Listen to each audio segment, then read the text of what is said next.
All right, let's get this show underway.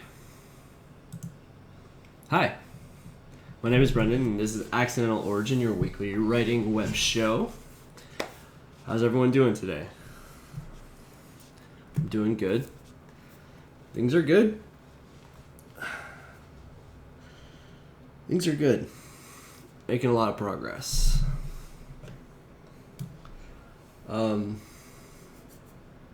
Today's going to be a little bit different. I've been thinking a lot, and I spoke about this last week as well, about the things that I want to do with this show. And I do want to finish Fear the Siren. I really do. I think it's an interesting story. And it's helped me grow a lot, I think, which is awesome. And those are all good things. But I don't want to get stuck in a streaming rut of just doing the same thing every single week. Of, this week, if I was keeping going with Fear the Siren, I'd be doing another day of editing, working on new scenes and stuff, which is good, which needs to get done and will get done. I'm 100% planning on finishing Fear the Siren on stream. And I am. I'm going to do that. It's made me realize that maybe doing all of the story on stream is not necessarily the most interesting thing to watch, but I wanted to show the entire process from beginning to end at least once. So that's really what I'm trying to do with Fear the Siren. But after that, I think we're gonna mix it up a bit and not do that sort of beginning to end as much. Though we'll see how it goes. My schedule is going to change, hopefully in the new year, so I will be streaming more. And that's going to change it up a little bit about how this whole thing's going to fit together. The other thing I want to talk about today, speaking of change, is I'm going to be moving my office a little bit this weekend. There's some space that I'm not using properly, so I'm going to shift everything around a bit. And that's going to change how this all works and stuff like that. But that's fine. It's going to be new. It's going to be exciting. I got a new hard drive, solid state that I want to install, and it's going to be different. So I'm going to make a awkward segue, as I do best, into what I want to talk about today. And that's really kind of what I want to do today. I want to talk, I want to explore, I want to theorize and have a conversation. For those who don't know, I hang out with a lot of artists online, on Twitch especially. I hang out with different art communities of streamers, people like John Derek Murphy and Stevie Ray Duran and Jonah Loeb, people who I really like, and have taught me a lot about what it means to be an artistic person, a creative person, to pursue those goals.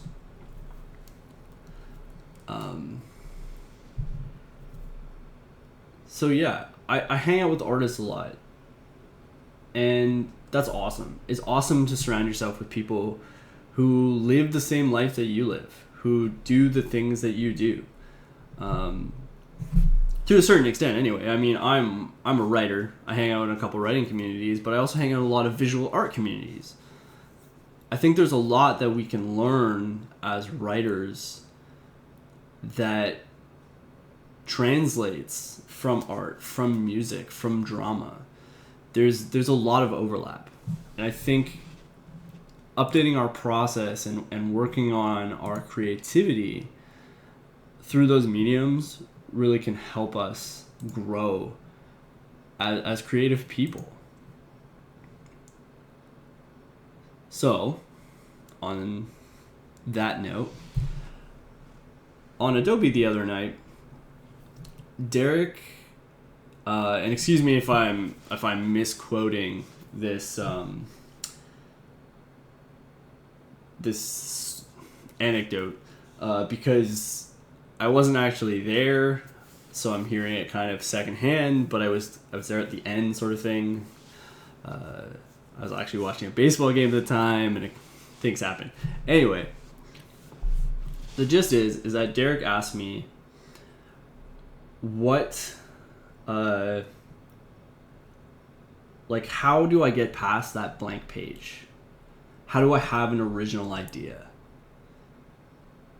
How do I, like, what allows me to get started on a project? Right? So I've been thinking about that. I've been thinking about that for the last few days. About that question and what it means to me. And I've been talking a lot with people like Droney and Derek and Jonah and all them about creativity, about growth, about all those things that make us who we are, and give purpose to what we do. So yeah, I mean, this feels very lofty to me at the moment, but it's okay to be lofty. I am who I am. I'm a smart person. I like thinking. I like theorizing. I like expanding myself. So, like, I want Accidental Origin to be a teaching stream. I want to learn. I want to teach. I want to have conversations. And I really think that I need to have one of those conversations. I need to break it up. I need to expand, change things, try things, fail, learn. Yeah. So, been trying to transition for like 10 minutes. It is what it is. But I'm going to flip up to the main screen here. And I was looking at originality, what it means to be original. I love this photo. Knowledge times imagination equals originality. And I'm going to come back to that. Got originality from the Got Milk. Creativity defines originality. But it's also these quotes that I think really show the diversity of thought on originality. Like, originality is really important. Jim Carrey. It is better to fail in originality than to succeed in imitation. Sure. What is originality? Undetected plagiarism. Interesting. Originality is a byproduct of sincerity. That's from Thomas Carlyle. There's another one down here.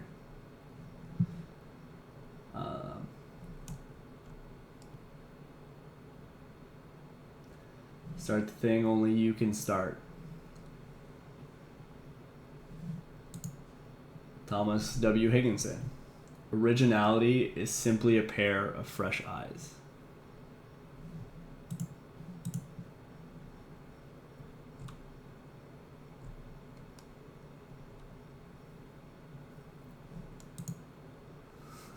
C.S. Lewis. I hadn't actually seen this one before. Even in literature and art, no man who bothers about originality will ever be original. Whereas if you simply try to tell the truth, without caring two pants how often it has been told before, you will, 9 times out of 10, become original without ever having noticed it. That is powerful to me.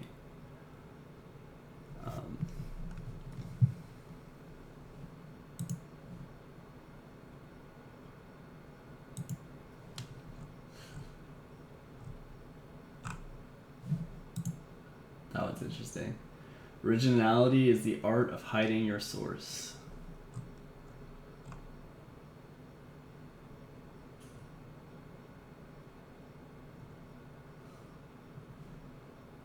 So, what does that mean? What does that mean for you to have an original idea, to be original? So looking at the definition here, throw it up on the main screen. The ability to think independently and creatively. The quality of being novel or unusual. Aspect of creative or invented works by as being new or novel and thus can be distinguished from reproductions, clones, forgeries, or derivative works. But originality is a cultural definition. It evolves, it changes. Talking about here, down in this section here, where in Shakespeare's time, it was common to be more like an admired classical work. It was more common to do something that was more derivative or more adapted. You know? So, yeah. And this is kind of me doing during spur of the moment things right now, right? Like, I didn't plan that much of what I was going to talk about today. I didn't plan my whole purpose out like I've done in the past, and I think that shows a little bit in my loose train of thought. But at the same time, I didn't want to do a ton of research. I didn't want to show you what other people thought. I wanted to explain what I thought, the way that I approach it, the way that I get past those barriers. I was looking it up, and originality is part of a series of articles on appropriation. And appropriation is a very interesting thing, because appropriation is the use of a pre-existing object or image or whatever and using that to make something new. Like I was saying before, I hang out with a lot of visual artists. So there's a lot of talk about things like photo bashing, of taking a photo to create concept art, to use it to create a certain effect in your piece, so that you don't have to do certain hard things that are unnecessary, like drawing rocks or sea or whatever. And a lot of people are like, well, is that original? Is that your work? Is that plagiarism? Is that theft? Like, there's a lot of thought on that, right? It's a hard subject. So my thesis for today, and this is what I said to Derek when he asked me that question, is I don't know if I've ever had an original idea. I don't know if it's possible to have an original idea. Primarily speaking, we are in fact a collection of memories and experiences that make us who we are, and those experiences will forever influence us and will continually influence us as we experience them. So yeah, I don't know. I don't know if there's ever such a thing. But I don't know if it matters in a lot of ways. Right? I don't know if it matters whether or not there is such a thing.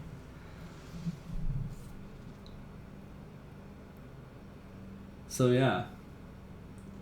And I looked at this and I love this whole section here. Because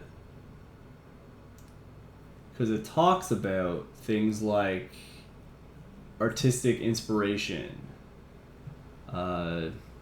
tributes, fan fiction, archetypes, monomyths, stock characters, plot devices, dramatic structure. Like, these are all concepts that I've talked about in the past as being important parts of the writing process. And I think that's true. I think that's 100% true.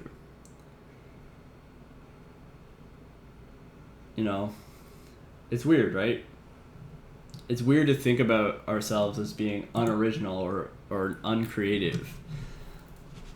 But I think in a lot of ways we are.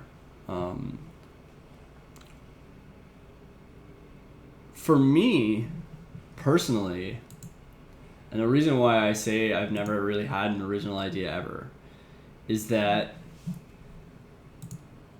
I think in what I call the blender theory, or what I've termed the blender theory today. I've also equated in my head to a nuclear reactor, where in a lot of ways, what I do to create an idea is I take a bunch of different ideas and I throw them together to create something. And whether that something is new or original is not the point. The point is that I'm creating something. And that's a lot of what I wanted to say to Derek the other night as well, is I don't think it matters whether what you put down on the page is original. Don't think it matters when you start to create. Because it isn't starting that makes the idea original. It's how it ends in a lot of ways. And that might not make sense, but I'll try and reiterate it. It comes from a talk I saw Peter David do at a convention probably, like almost 10 years now. And what Peter David said was, save your fan fiction ideas. Save your ideas for the people you'll never get to write for. He was talking specifically about things like writing for Batman or writing for Superman, because he's a Marvel writer and he doesn't necessarily get to do those things, right? But you have ideas. You have ideas that relate to those characters. He didn't specifically say fan fiction. I kind of added that into what he was, the summary, because I think it's very it's kind of the same idea, where he was talking about a Superman story he wrote. He came up with this great idea of a Superman story, but DC was never going to publish it because it was potentially the last Superman story, or a potential last Superman story ever. Right? And the idea was that if Lois Lane, and we could talk about female empowerment and female characters at some other point, but if Lois Lane always needs to be saved by Superman, how did she survive before Superman existed? Before Clark Kent left small town Kansas to become the person he was. How did she survive? And Peter David's thesis was Superman, by being Superman, is in a lot of ways changing the world, in that people become dependent on him, or people need more saving because he's there.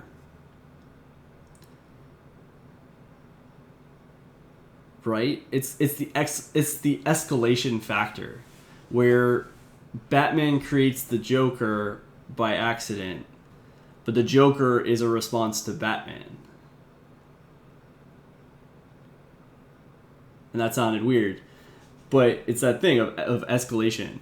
If cops get automatic weapons, then criminals get body armor and bigger guns, and then cops get more guns, and blah, blah, blah, and it escalates, right?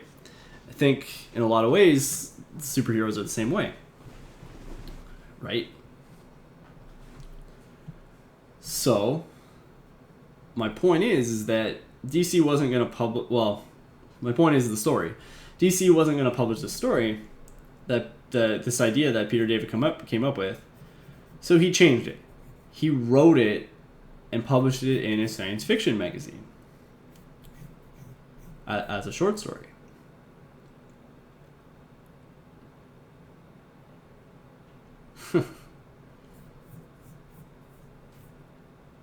Hey, Ian. This is me being theoretical today. I needed a break from doing the project I was working on, and I was having a lot of conversations this week with some of my artist friends, visual art friends, and we're talking about originality and ideas. And no, it's not recorded. It is recording. But no.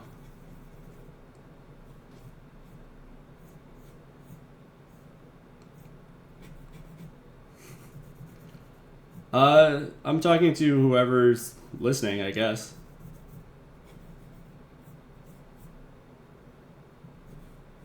The audience.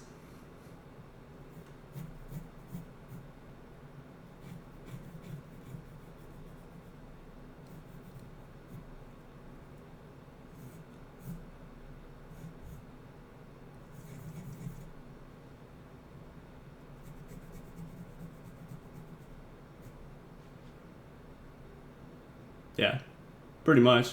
So?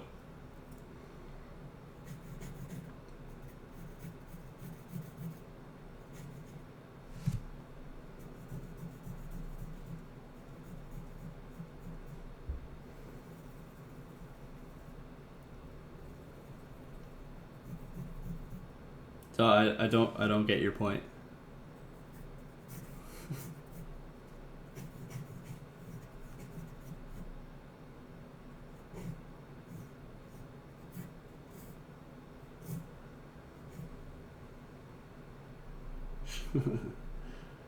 Yeah, my peeps are usually pretty late and showing up. It happens.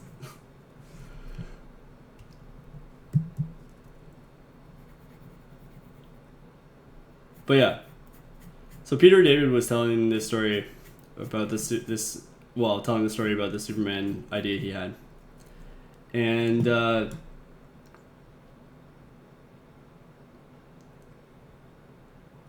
the idea was that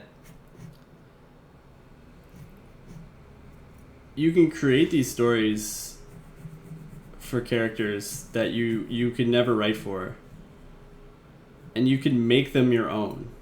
You can make them original content and publish them and do things that are interesting studies that explore characters, that explore things. And for me, that was a huge realization of the power of writing, of what an author can do.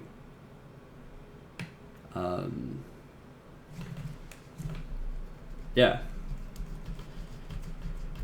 So yeah, today I am talking about creativity, especially originality.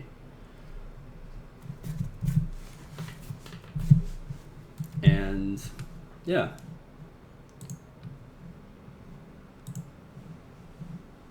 Creativity and originality.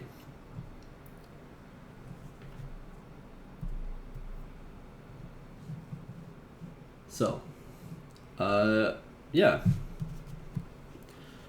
So today I'm going to try and give insight into what my thought process is, what I think about when I'm looking at the blank page.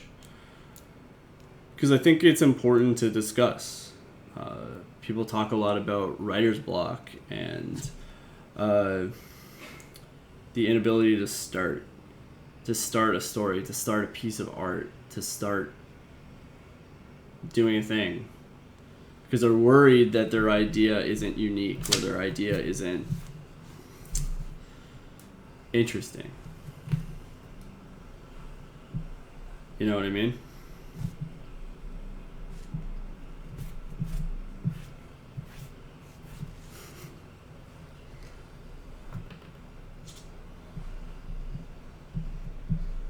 Pretty much because I want to is the answer to why. Why not? What should I be doing?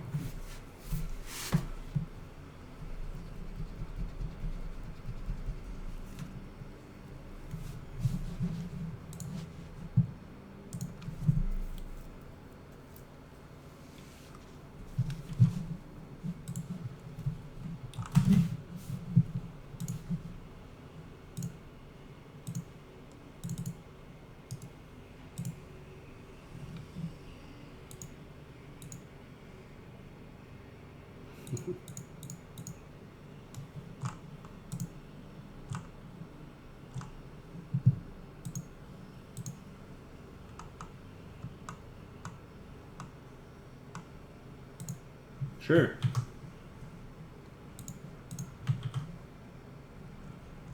I can see that. That's a noble cause.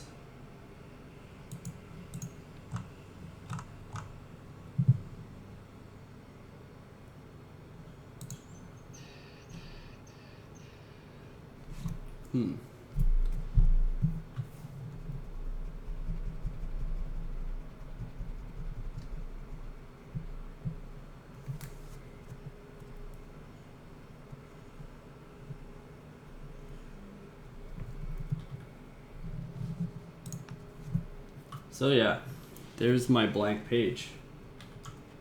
And I didn't come up with an idea for what I wanted to write about today. Because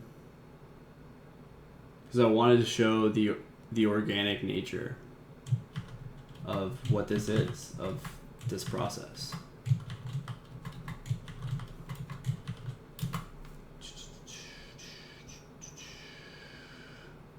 So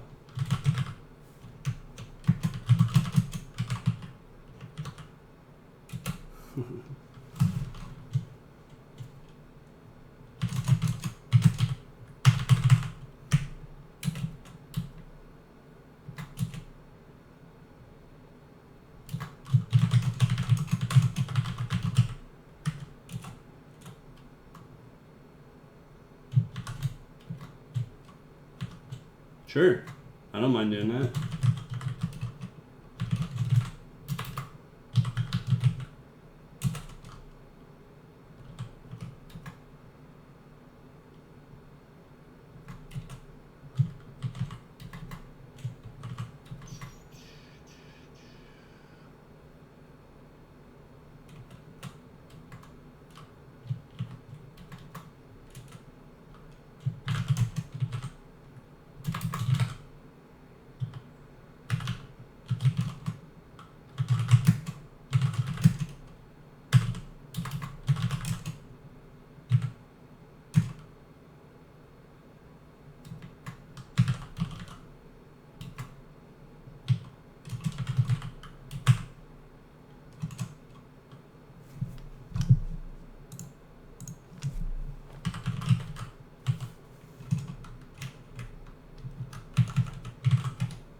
There we go.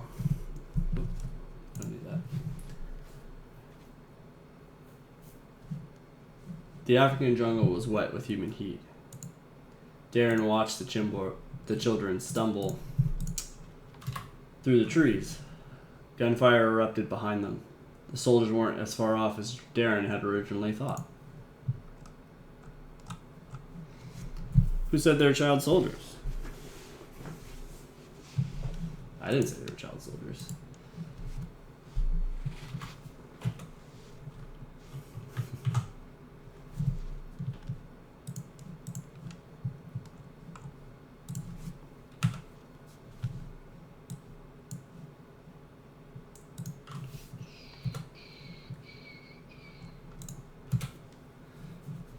But yeah, I wanted to, yeah, exactly.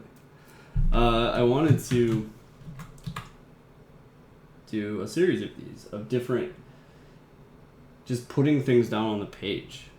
I think that's 100% the most important step to starting to write is, or even to do art, is you gotta put your pen on the page. You gotta hit the key. You gotta put something. And honestly, I don't think what I just wrote is particularly good. But that's fine.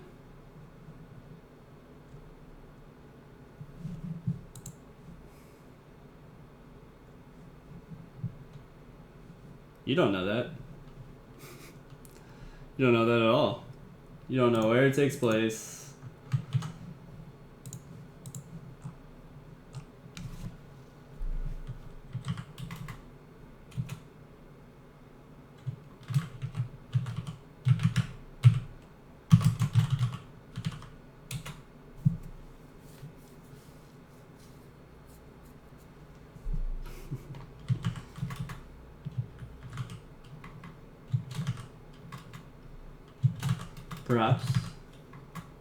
Perhaps takes place in the 70s.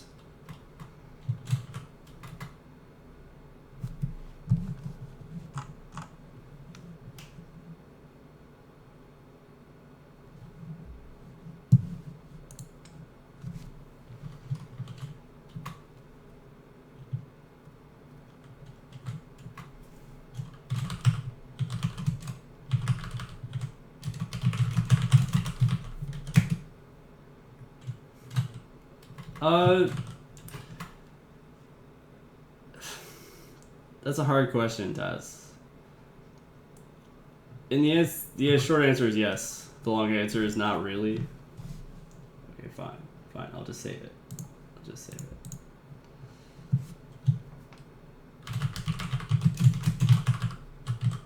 Keep doing that. I have very much trained my body to hit Control S every single time I stop typing. I'm kind of just, I want to just put stuff on the page. I want to just throw ideas down there, no matter what they are, how good they are, whatever. I'm trying to kind of talk about originality today, about, you know, the process of creating, of thinking. Yeah. Yeah.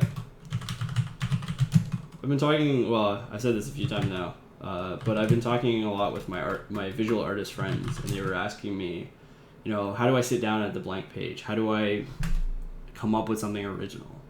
How do I create? And my answer to them was, I'm not sure I've ever had an original idea. Because I don't think I have. I think it's all a long process of adapting, of creating, of mixing, of blending, of stock characters and archetypes and thoughts and...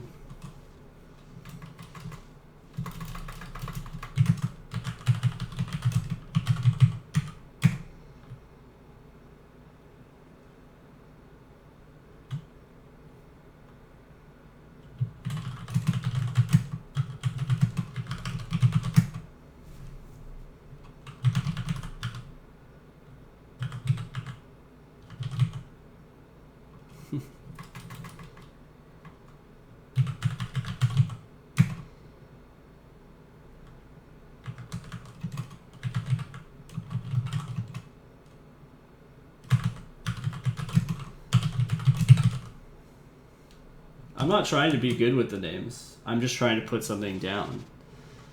The thing about it is there's nothing in this that can't be changed. There's nothing in this that you can't make better.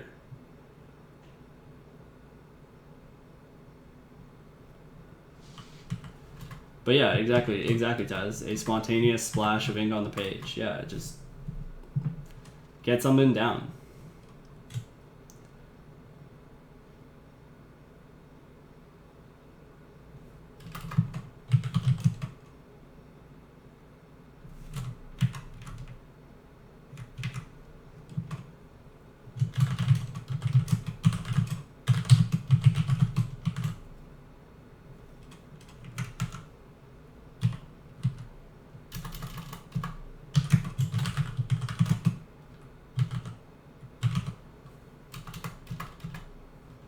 I mean, when I think about ideas, I often don't even name characters.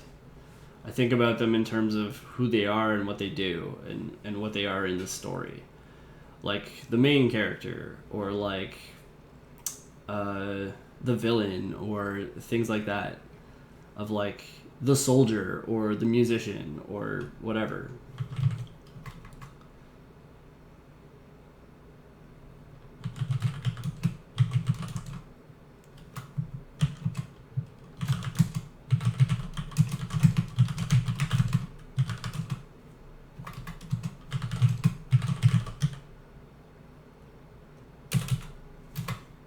Right?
Hey Johnny, what's going on?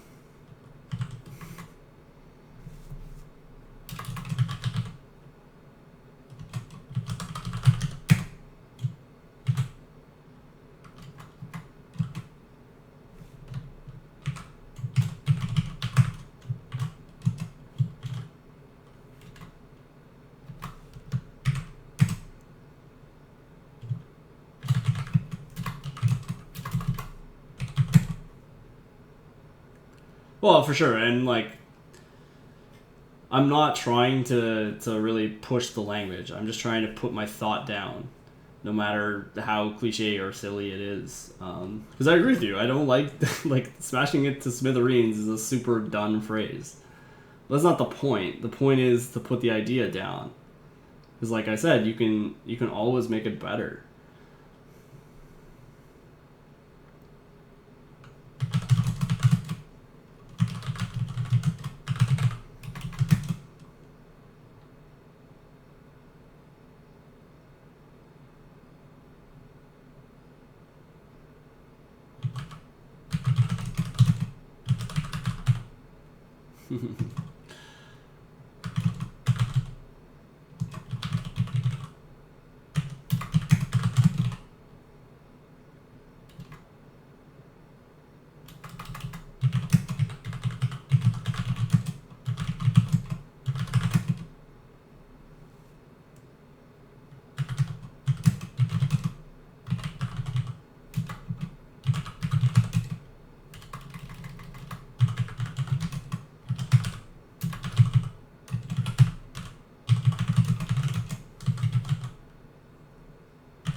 I like things about creative people. I like reading and watching movies, like reading books and watching movies about musicians and artists and writers and stuff.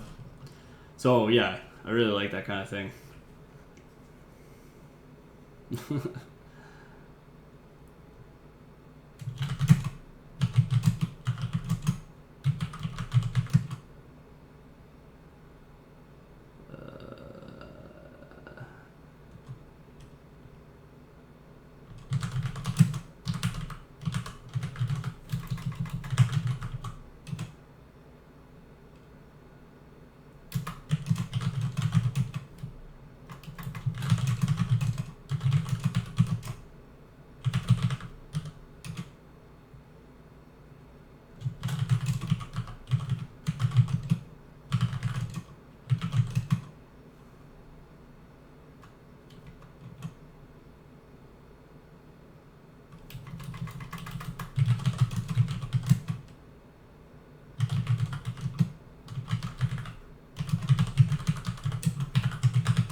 Yeah, I mean that's what I've been doing the entire time. Just taking things that Chad says and writing about it, writing what I think, what characters come out, what situations come out.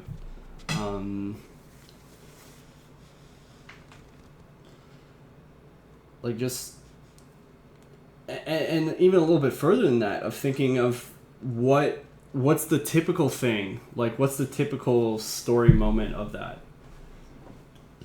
Like the detective who sees the case that he never solved or whatever, and throwing that down, and then seeing if I could maybe turn that on itself, of making it more interesting by giving it a twist, or just putting down what I think it should be, whether that's cliche or not. Just, and I keep saying it, just putting it on the page and not worrying about it.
That's a really good question, Johnny. I think, and I've talked about this before a little bit. I think certain stories really lead themselves to a visual medium, and certain ones don't. Um,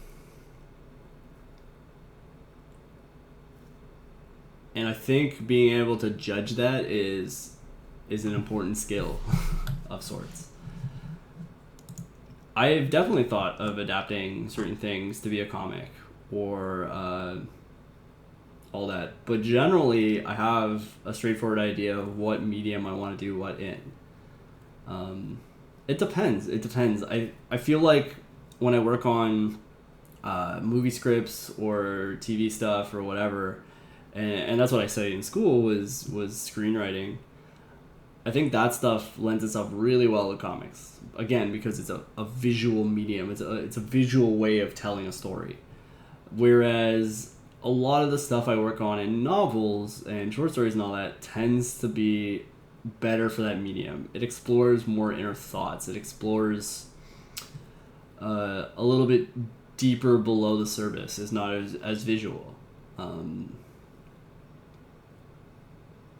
But I think that's just me. I think you can totally do it. I think you can adapt stuff really well, and sometimes adapting it is the best idea. Can make things so much better. I was reading not too long ago a thing on Steven Erikson, who is a fantasy author that I really like from Canada, and his original idea was a screenplay. He wanted to write a screenplay. So he was working with his co-writer and he wrote this crazy screenplay. And it didn't work. It was too much. It was too big. It had too many locations and characters and all that stuff. It could never be produced. It was never going to be produced. So what did he do? He took that and he wrote a novel. And then he wrote another novel. And I think up to now, I think he has 10 books in that series. And the ones that I've read, the first 3 or 4, are really, really good. So yeah, I think adapting can be a really, really strong move. But yeah, I think that answered your question. Which is good, because I was stalling a bit, because I didn't know what I was going to do for this yet.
I agree. I agree with that entirely, Taz. I mean, this isn't a super big project, but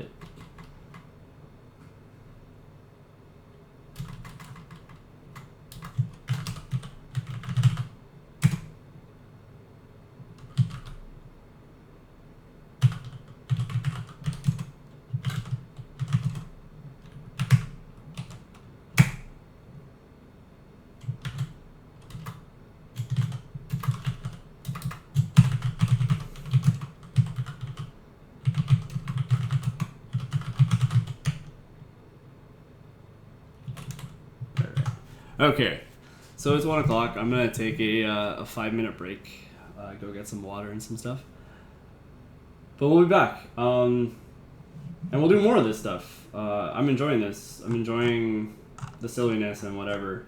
I have a bunch of stuff beside me here that I want to talk about as well, books and things. So I will do that. But yeah, 5 minute break. I will see you all in a bit.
All right, I'm coming back.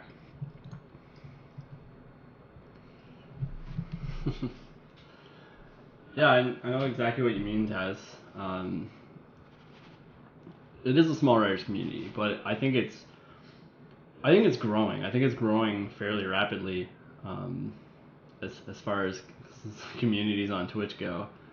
Um, and there are a lot of different writers, and they have a lot of different experiences. I mean, Erica Drayton, who I watch from time to time when I can, who is a pretty cool person. We were teaching her what fan fiction was the other day, which was extremely odd to me, because I've grown up with the internet and fan fiction almost my entire life. I don't write fan fiction. I did a long time ago when I was 12 or 13, but I don't anymore because I do my own thing. I totally answered your question, Johnny. You didn't see the answer, then.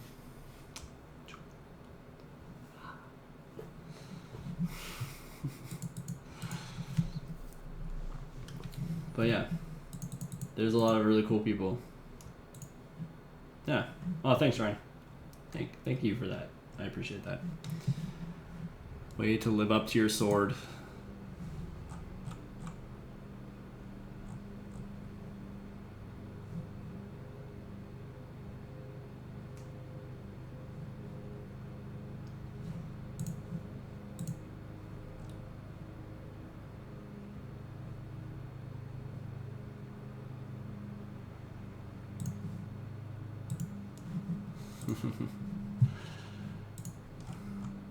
I honestly forgot. 100% forgot. It is what it is. I'm sorry. All right. So yeah, let's get back into some of this stuff. So that's what I do. Just kidding. I set up this camera so I could show some stuff off. And I swear to God, I don't know why, but everyone wants to mow their lawn on Sundays for some strange reason. Not to mention, when I took the break, they stopped mowing, and now they're mowing again. What is this? It's like they're out to get me. Oh my God. Anyway. I love puzzles. I do a lot of puzzles. I find they help me think.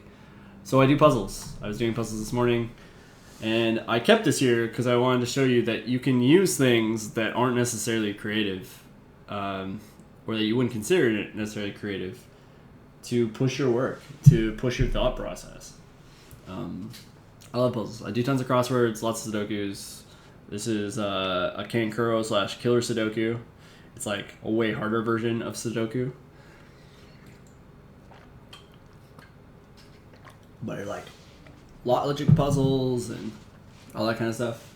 Yeah, I like numbers. I like patterns. That's what I like. But yeah, so there's that. So that's one thing. But I had some other stuff that I wanted to kind of talk about and show. So I got kids' books. Kids' books. On Norse legends, or sorry, not on legends in general, myths and legends. Some really neat stuff in here. I love looking at this stuff. There's so much cool inspiration and things you can adapt and have been. Nice. It's important to know Greek myths on a certain level. It's important to know the Bible and certain things like that, because there's a lot of reference to that kind of stuff in literature. And knowing that intertextual stuff is super important. It can influence your writing. It influenced the people you love's writing, for sure. Learn, use that. Shakespeare wrote about this kind of stuff all the time. He wrote about Cleopatra, and he wrote about the Battle of Troy and all that kind of stuff. He adapted things. He was not original. Not at all. But it isn't about the premise, it's about what he did with it. right? So that's one thing that I want to talk about. These are another thing. I got these in an auction at one point. It's like just a thing. But they're a history of fantasy and science fiction. This one's on fantasy, the one underneath is on science fiction. Tons of cool art, stuff like that. Oh, look at that. Mists of Avalon. Cool. King Arthur. Once and future king. So much cool stuff in here. Yeah, I love these. Oh, Solomon Kane, Robert E. Howard. Excellent. Excellent. But yeah, so that's fantasy. This is science fiction. Old science fiction mags, analog. And I love this kind of stuff.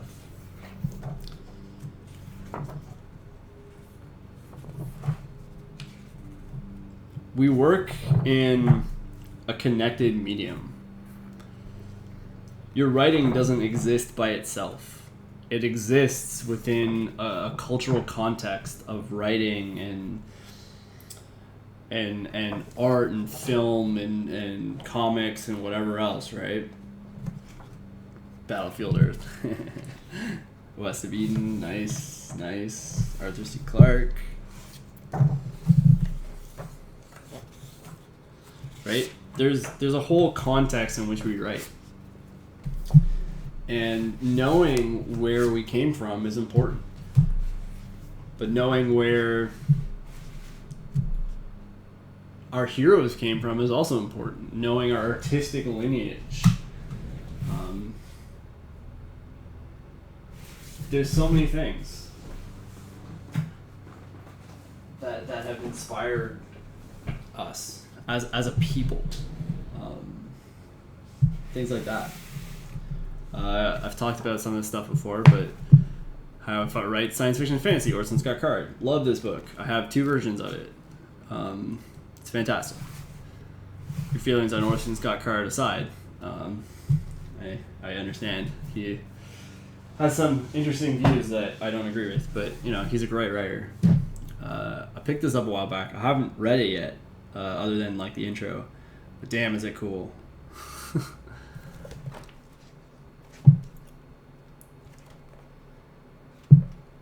Right? I like this. Need to read it actually, but yeah. But this is one of the coolest books on writing I've ever seen.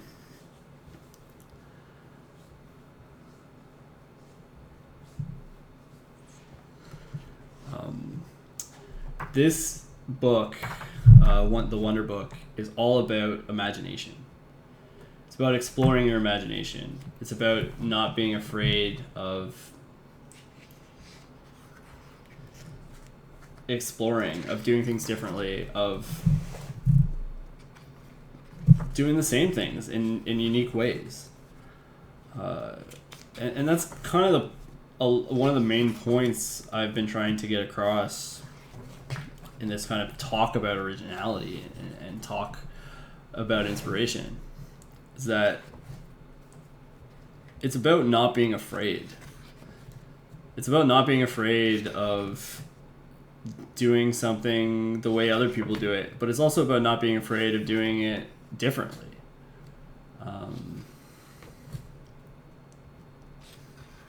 Yeah, I really, really like this book. It's really cool.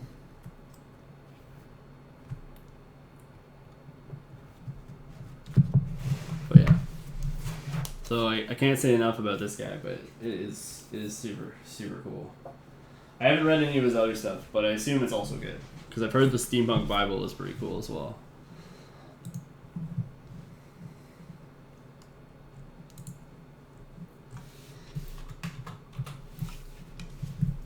Right?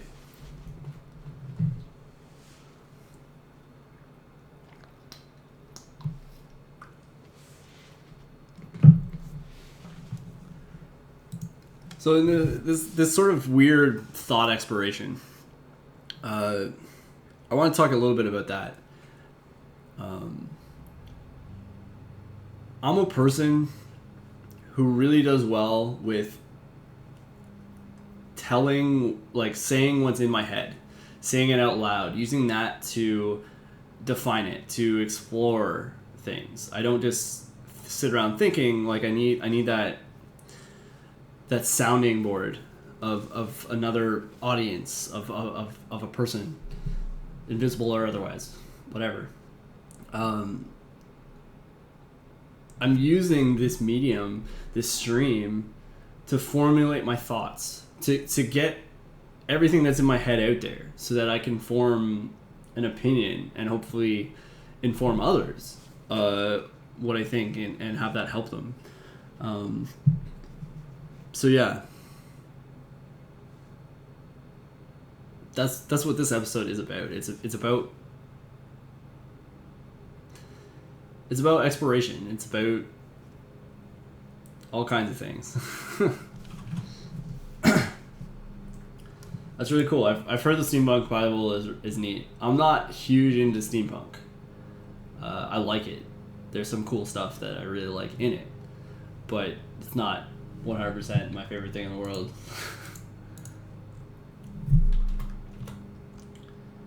So, what else did I want to talk about?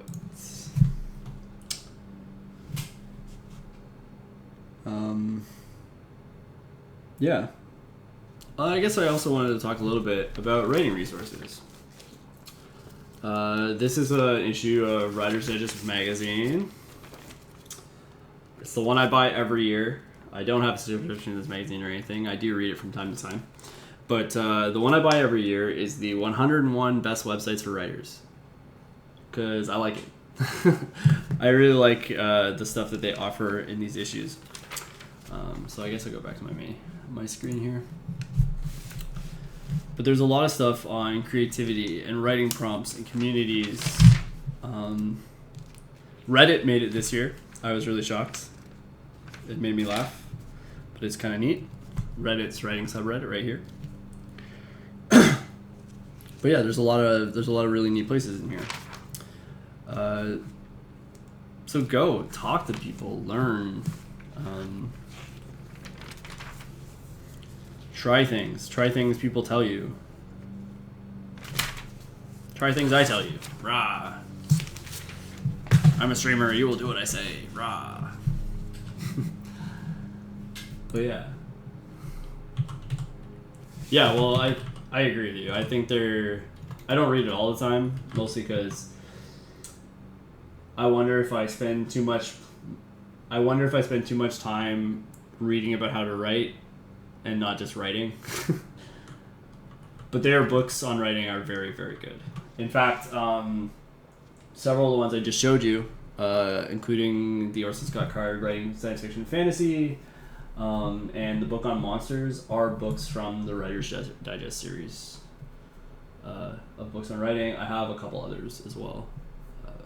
But yeah, really neat. Good stuff.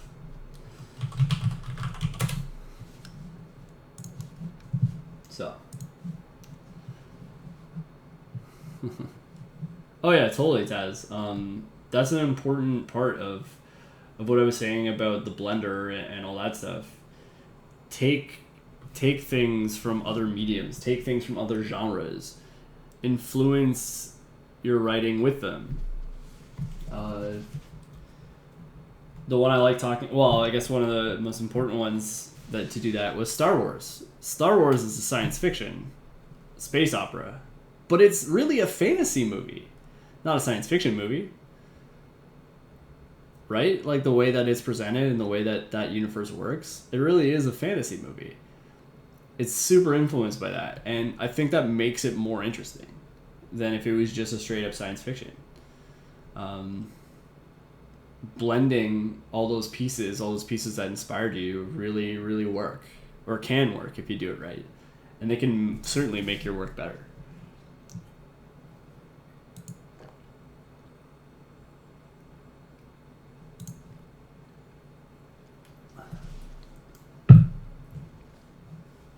Ooh, cool.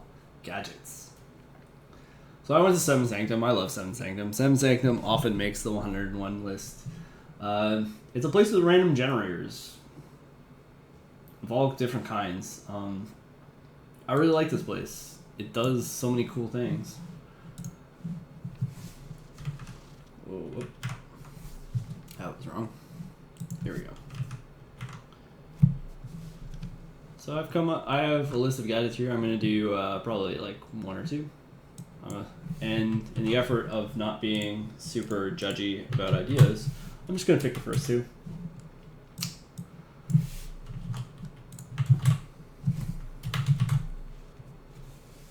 So yeah.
Let's do some short ones.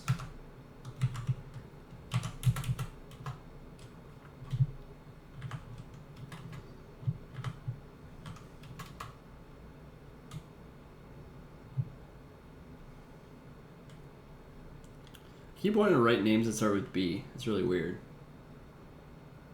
Really, really weird.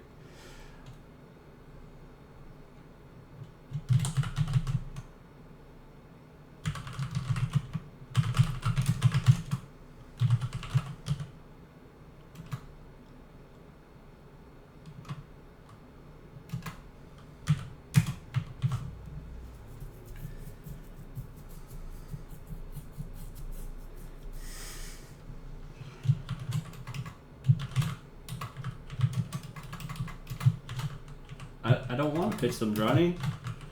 I don't want to... Maybe later.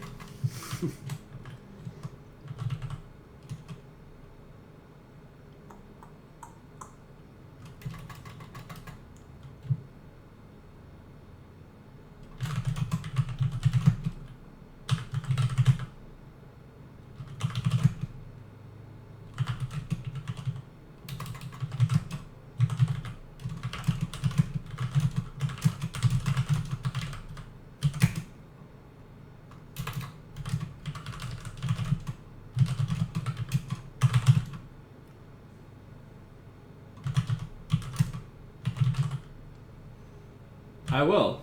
It's not right now.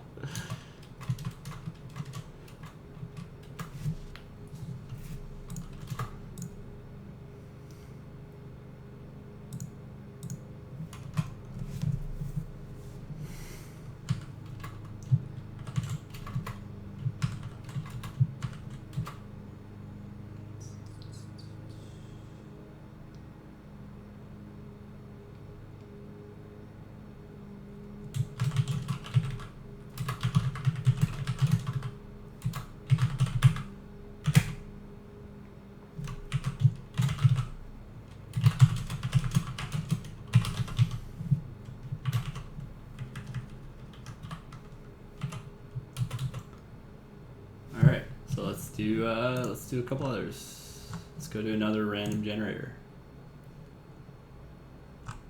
Oh wait, why not?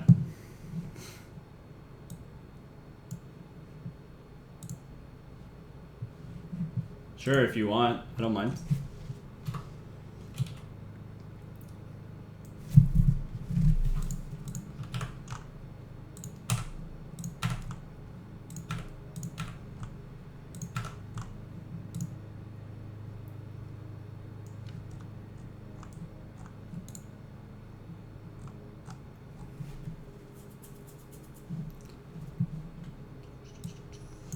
Whoa. Hey, Bio, what's up, man? I'm doing well. Mostly because I'm allowing myself to be academic, despite my better judgment.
I do. Not always, but I do keep quite a few fact books on reference. What do I have?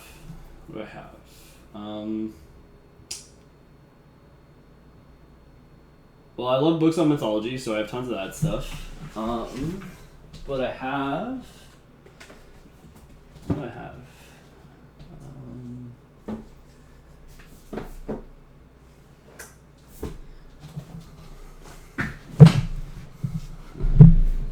I have things like this.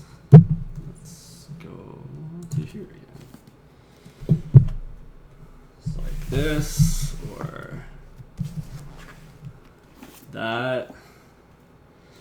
History books, cultural history of American movies.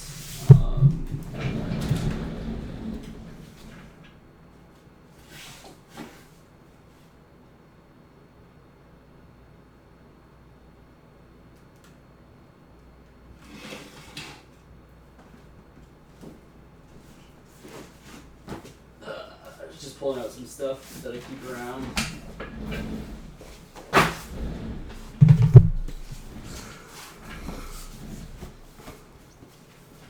So I got like human skeletal remains, an old history of the modern world, some neat stuff in there. Old books are really good for this kind of thing. Psychic Discoveries Behind the Iron Curtain. Actually written by two doctors. Totally supposed to be a real thing. I have no idea. So yeah. Anyway. Like lots of cool stuff. This is too big a pile. Stuff from university. Technology science, technology. Yeah.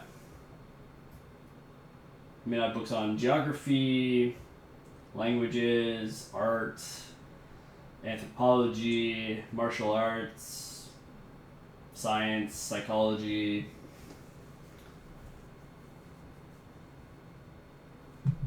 Yeah, lots of stuff. I think designing things from facts is awesome. I don't use these as much as a lot of people do. I tend to do be more of a premise guy and things like that more than a fact guy. So I tend to use that kind of stuff, but there's definitely a benefit to doing research, just research in general. Super important.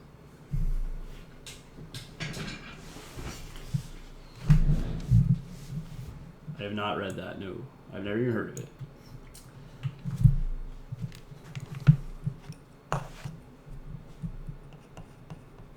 I'll take a look at it later.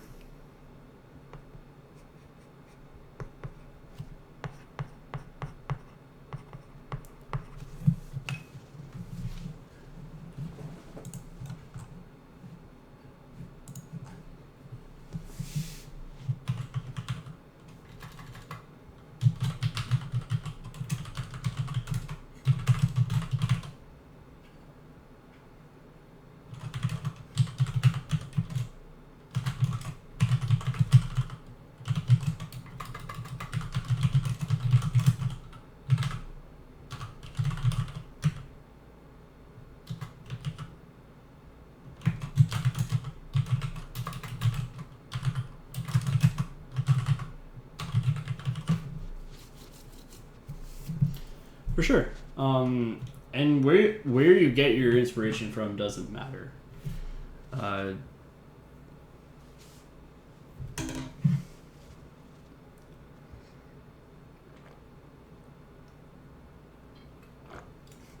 Do what works for you.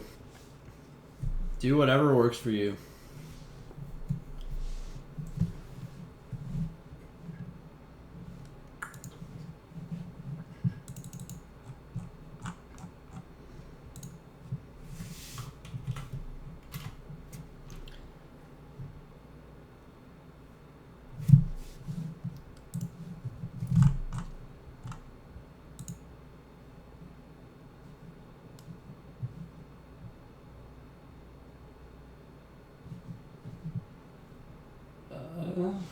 What am I thinking?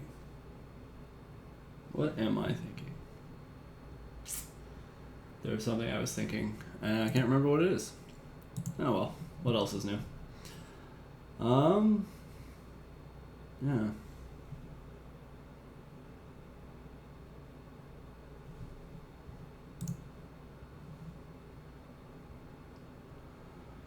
Ooh, currency. I like currency. Currency's cool.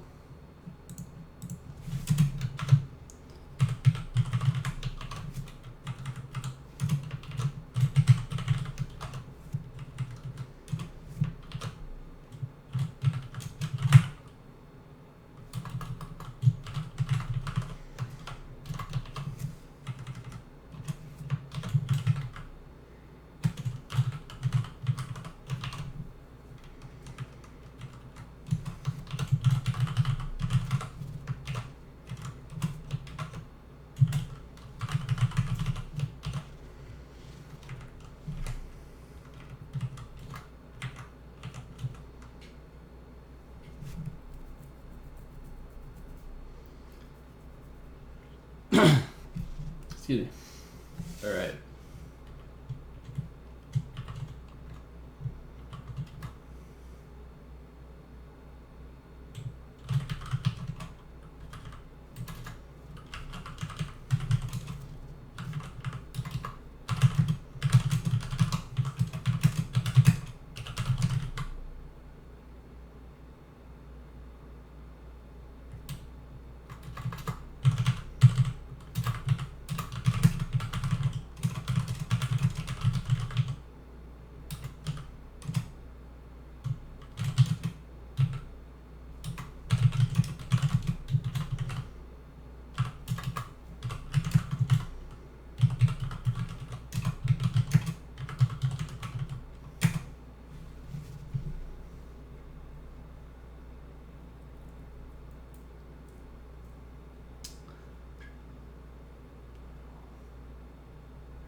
stretch. Cool.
All right. So that's cool. There's another 6 prompts from just random stuff that on Seventh Sanctum.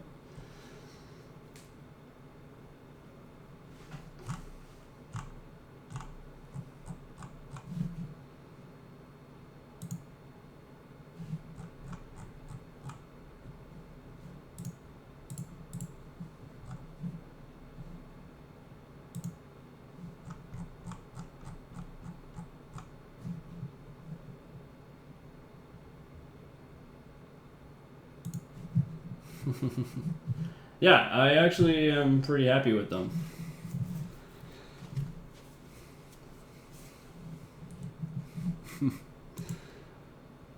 And that's kind of my point, is you can design a story off of this, or this one sentence, or whatever.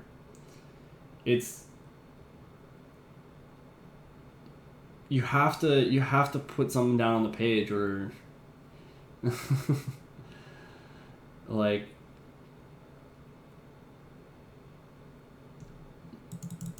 Yeah. I don't know. This is the way I write. I write in this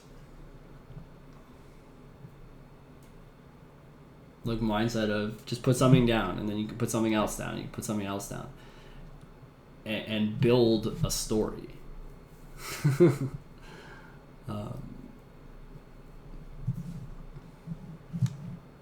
Right?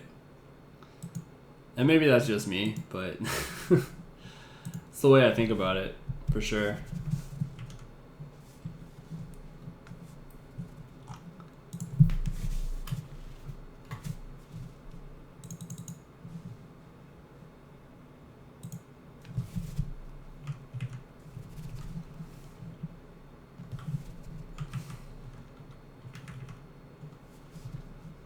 Okay. What else? What else are good sources of thought or inspiration? Well, I know one.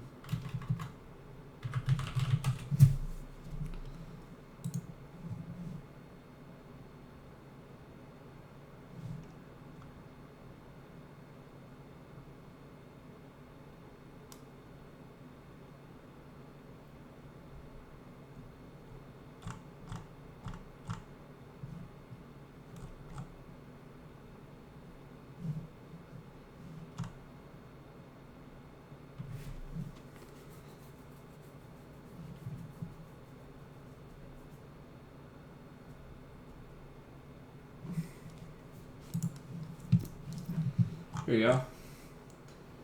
tvtropes.org. I love this place. It's tropes are kind of a unique thing in storytelling, where they're a figure of speech, a concept that reoccurs.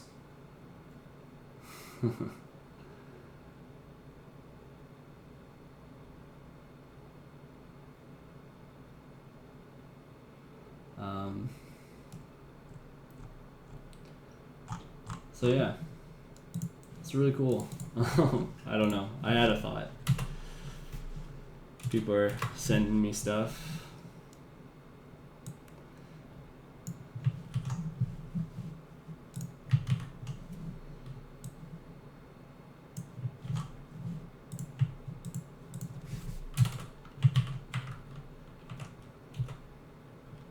Yeah, I do lots of work with art prompts. Art prompts are good. Looking at an image and describing what's happening, fantastic way to get an idea.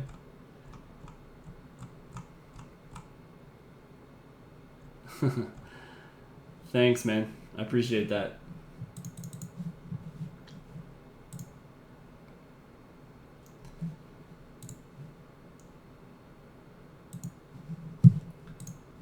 So, and I know exactly what this is, Ronnie. I know exactly what this is. I'm pointing my finger at you. You can't see it because it's below the frame, but I'm pointing it at.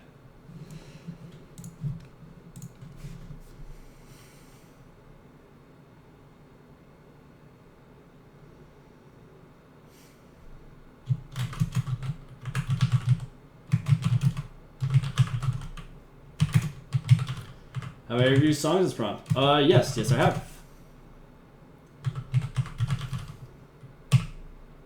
What do I have here? Where did it go?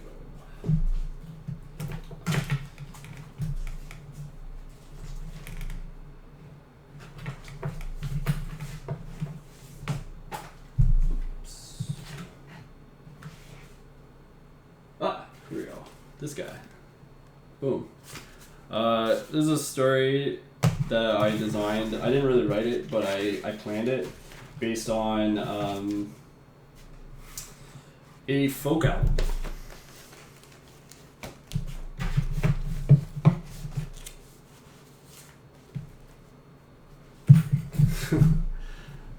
So, you know, songs can be great inspiration.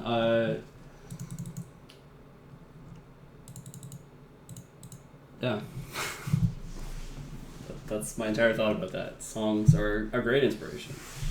Like I was saying before, I think anything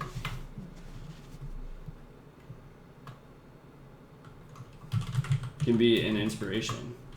The person you see walking down the street, your next door neighbor, the weird sound you heard last night, the dream you had, the thing that sits on your desk. They can all be inspirations for a story.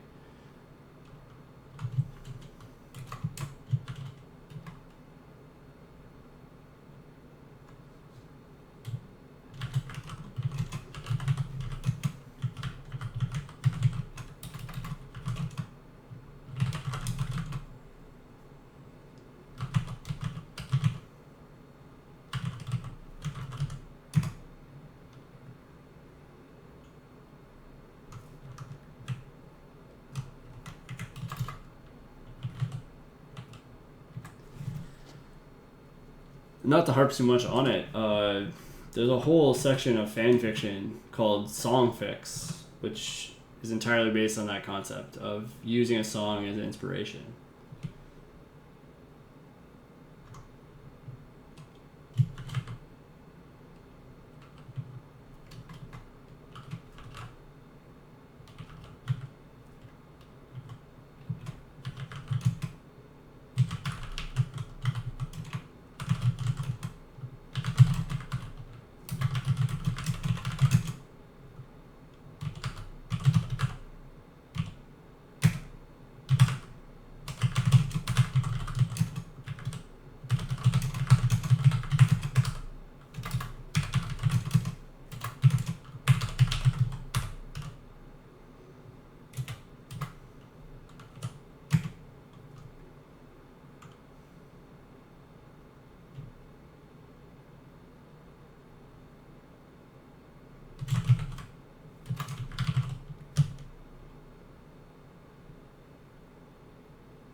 Oh man, I totally just want to go entirely Book of Eli on this.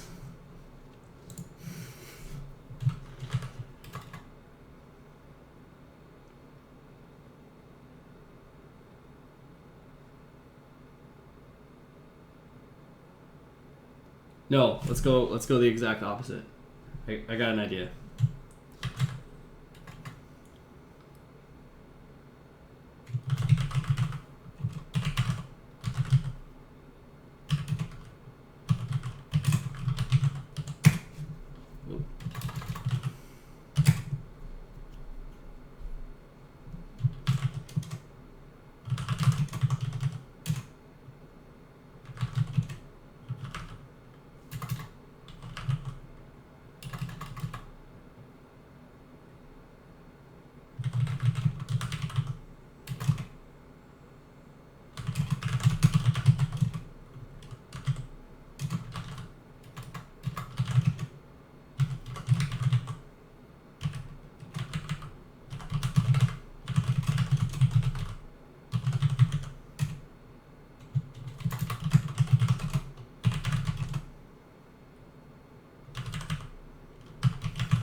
Ugh.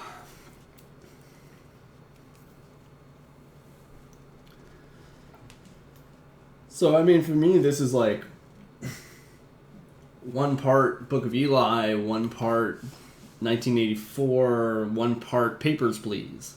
Because I really like that game. If you haven't played it, it's really neat.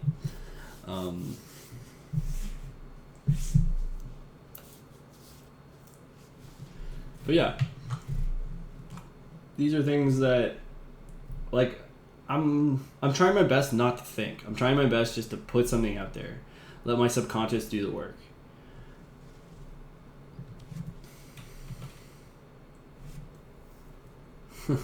Papers, Please is awesome game. I really like that game.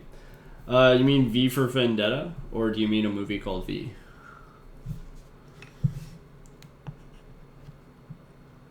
Because I'm a huge fan of Alan Moore, like I am.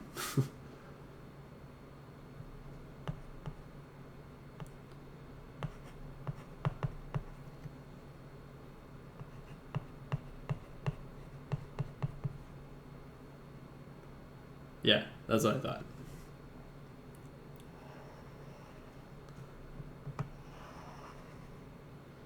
If you read the comic, V for Vendetta, the comic, is extremely different from V for Vendetta, the movie.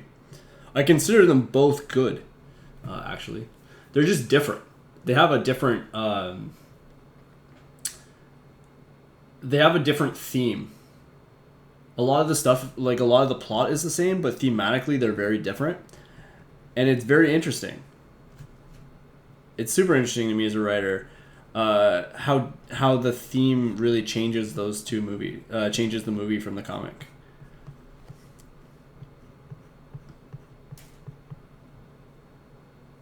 It's interesting. Especially because theme is one of those things that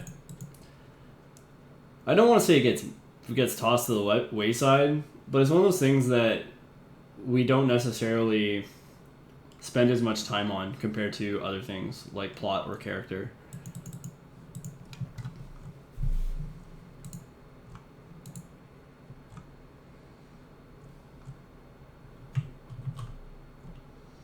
But I think that's a great example because in a lot of ways, V for Vendetta is Alan Moore's version of 1984. It's his exploration of a similar idea.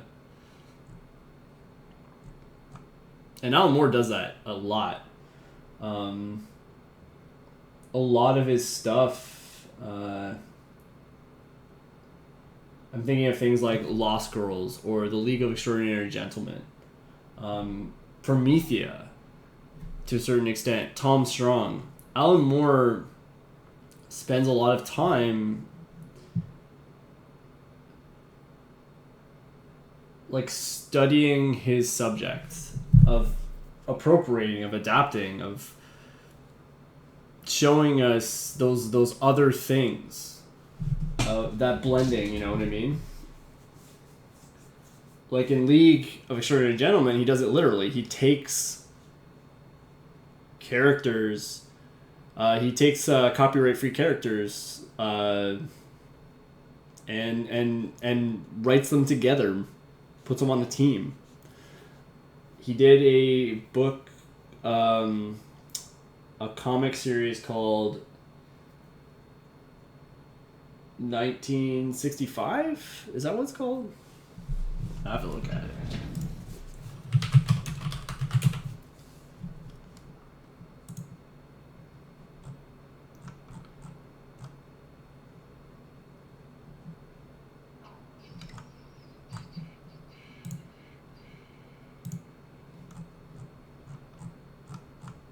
God, what was it called?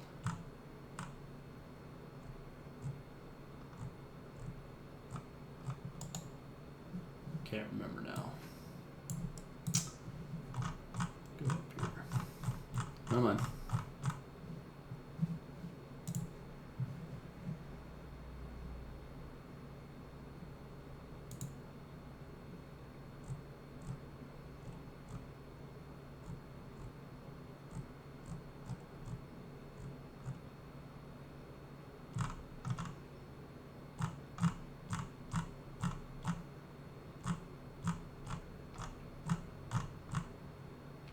Uh, 1963. That was close.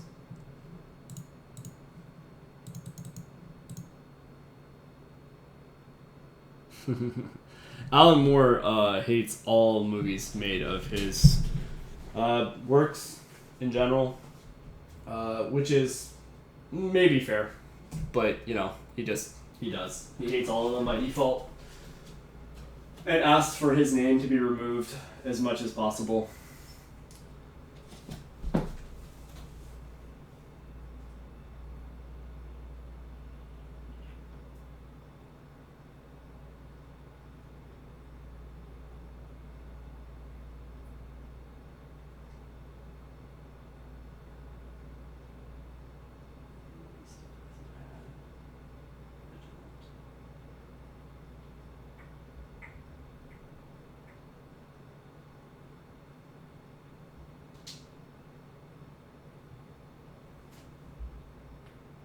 Sorry, I'm looking at my graphic novels right now. I thought I had something.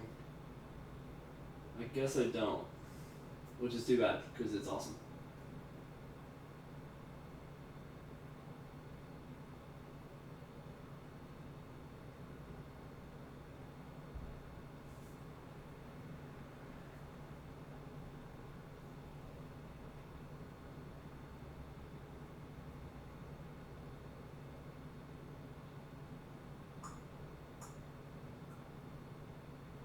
Yeah, I guess not. Oh well.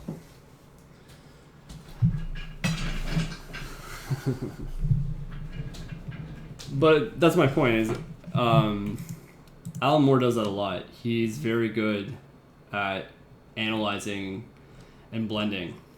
That's what made That's what made Watchmen so good. That's why League of Extraordinary Gentlemen. I'm a huge fan of all his work on ABC Comics. There's a reason for that, Taz. There's a reason for that. But yeah, like things like Top 10 and all that are really, really cool for that. The reason he has no problem taking the residuals is because he actually doesn't get any royalties for most of the stuff he published for DC, period. Because they shut him out. So he's never been paid for Watchmen beyond the first printing.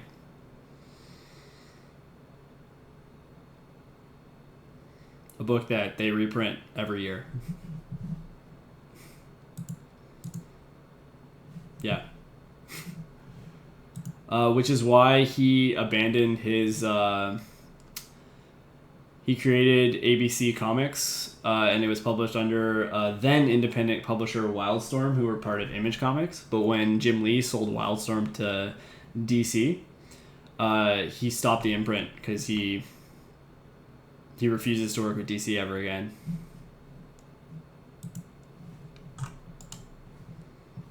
Which again, I think is somewhat fair.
Yeah, well, see, the thing is a lot of that stuff happened before the real, like, before Image Comics, before there was a lot of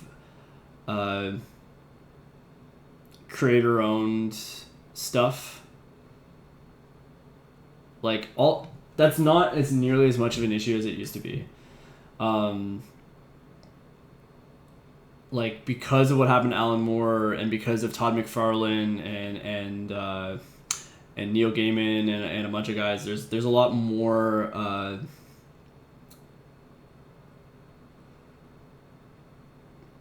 yeah. God, I'm having trouble focusing my thoughts today. But the Image Comics, like, I don't know if any of you know the history of, like, the independent comic movement around that time, but Image Comics was created by 6 independent writer-artists, basically, who were tired of being part of the big guys and not being paid for their characters and stuff. So they went out and they created their own studios to do what they wanted to do, write about what they wanted to write about. And they did. Yeah. Oh, sorry, it wasn't 6 studios. It was 5 studios, but it was 6 people.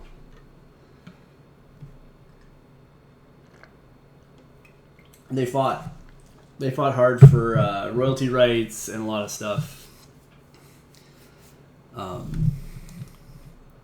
So yeah, they've made a lot of changes for the way that the comics industry works.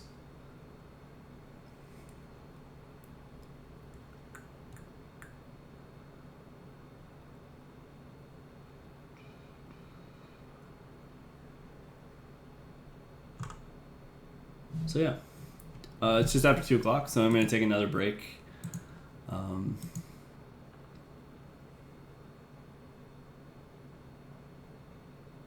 Really? You think current image is bad? I don't think so. Oh, you can swear if you want. I just don't bother turning the filter on and off.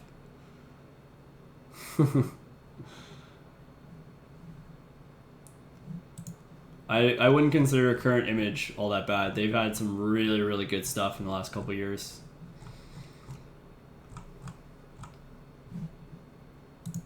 But yeah.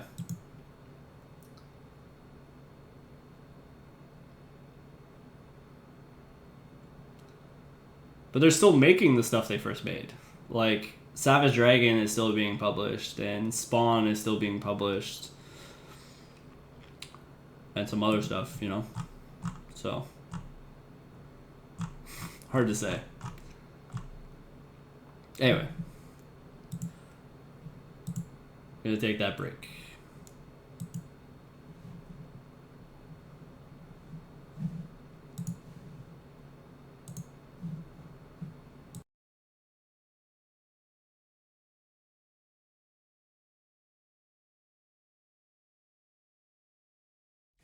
Take it back and then undress her. See, I'm a playboy.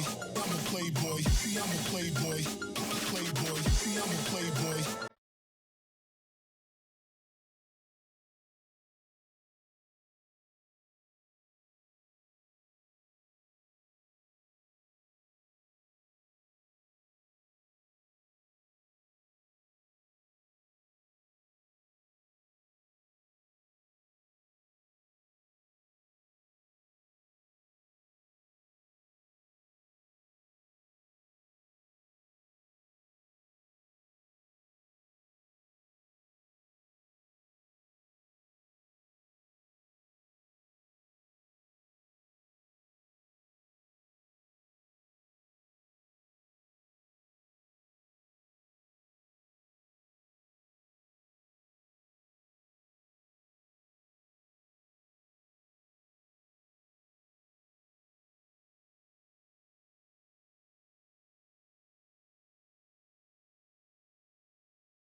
Alright, I'm back.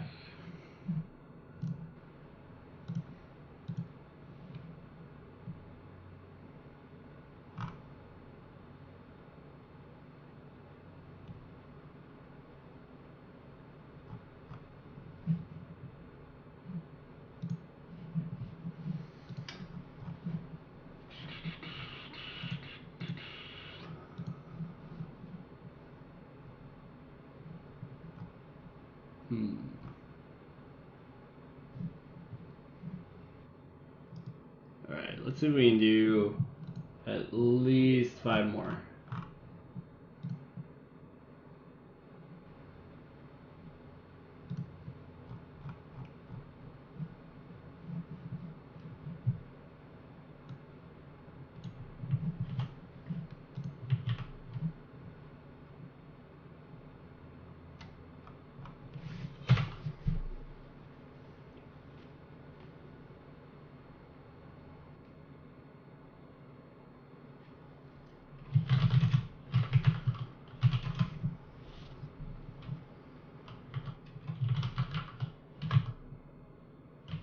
Sure, go ahead, man.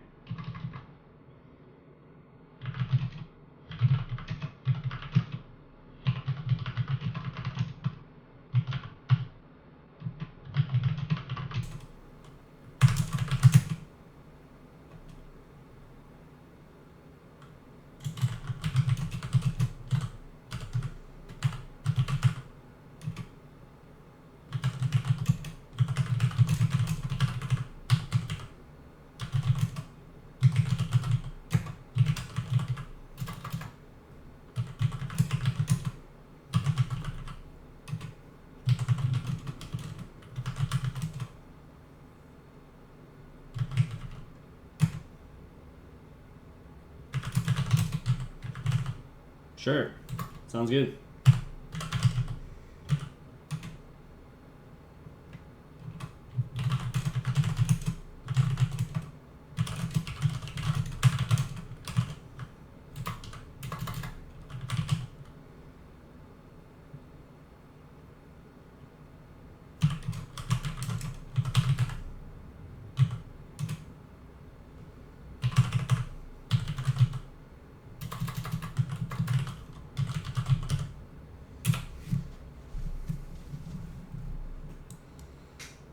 Just because they're both animals and they have pink does not mean they sound like each other, Johnny. Come on.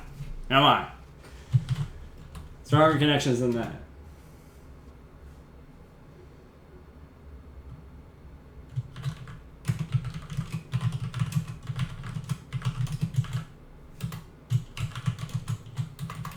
Ooh.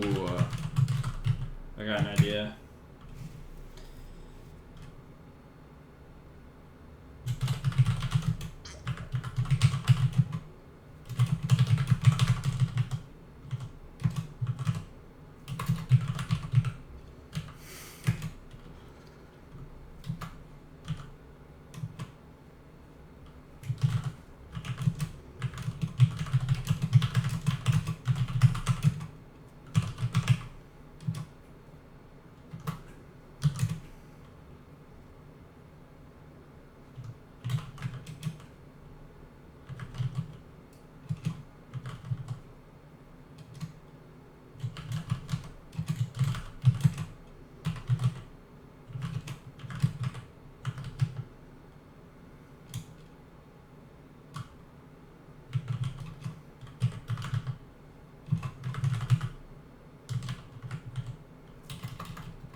silly.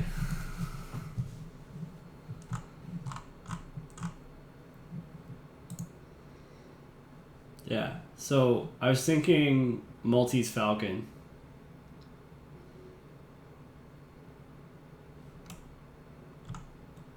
But then I was thinking, what was that?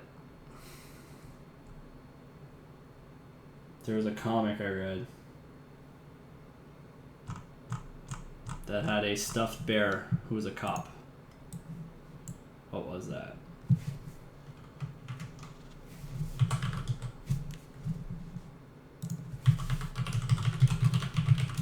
Then I thought Chucky.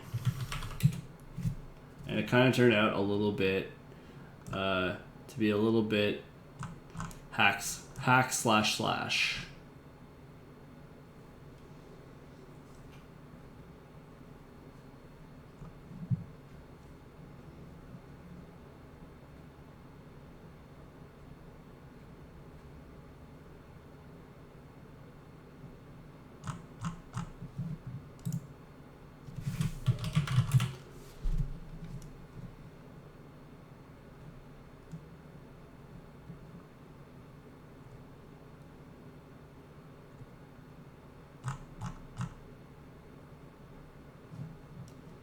God, that's gonna bug me so much. What was it?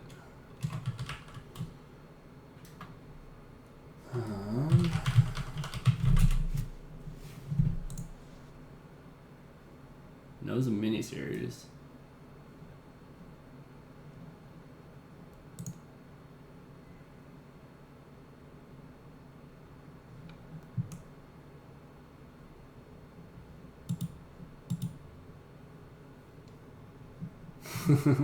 A drink, eh?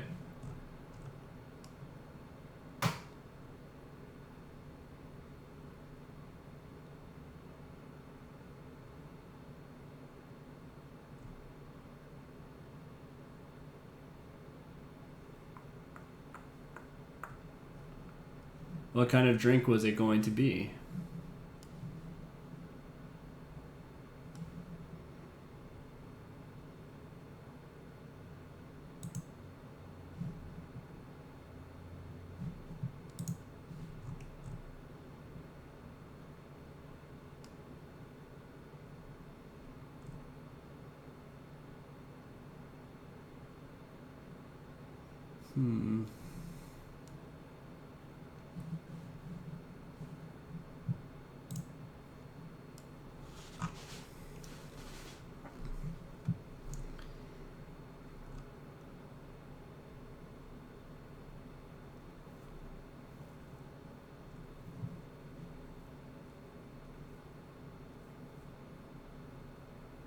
Interesting.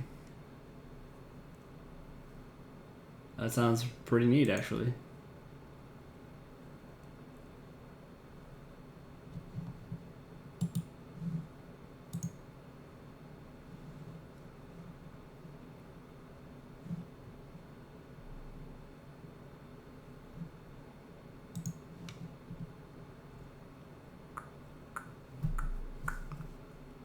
Six gun.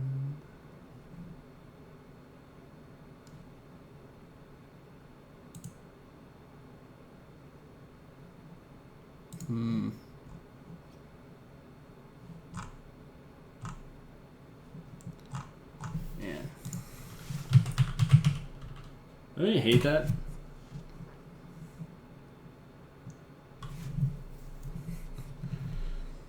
That's my point though, Drawny, is like that's a lot of what I'm trying to say. That anything can be an inspiration. And the point is not to worry about what kind of idea you're having or whether the idea is good. It's to just write the idea. Let's put it down. You can work on it. You can do different things.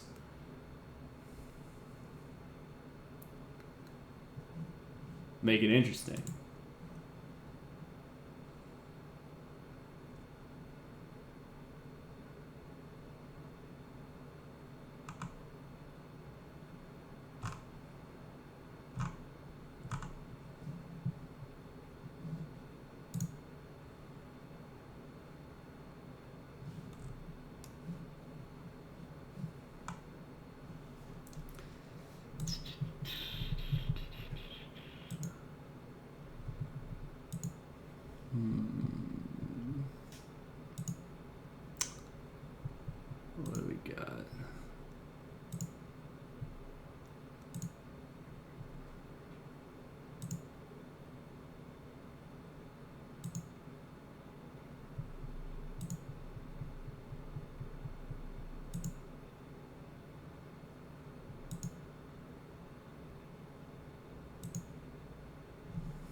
Even sexy llamas. I could totally turn sexy llamas into a prawn. I'm not going to, but I could.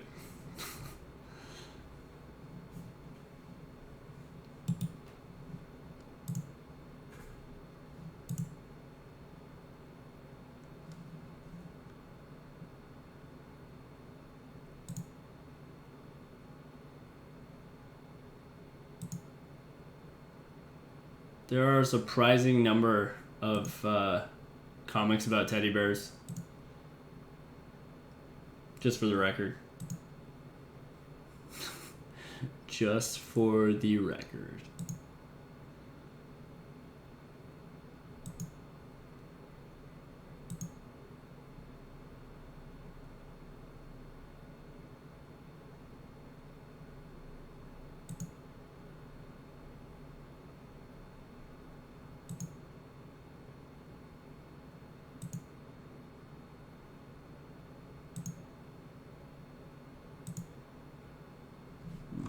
Can't find it. No idea. Damn. That's...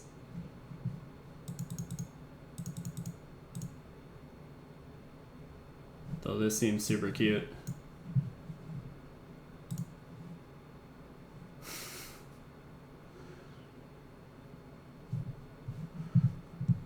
Dragon Falconry. That was Naomi Novak. Her Majesty's Dragon. His Majesty's Dragon? His Majesty's Dragon.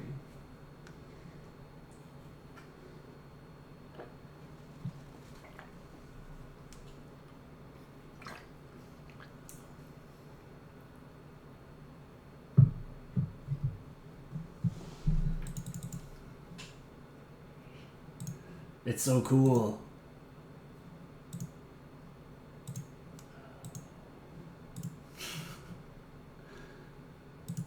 Anyway. That's really funny.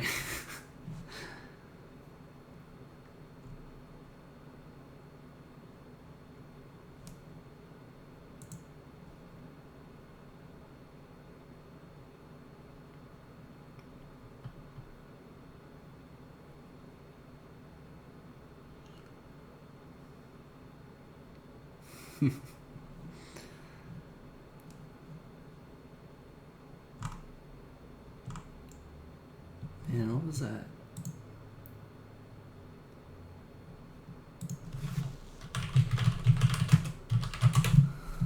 Actually, what might be easier?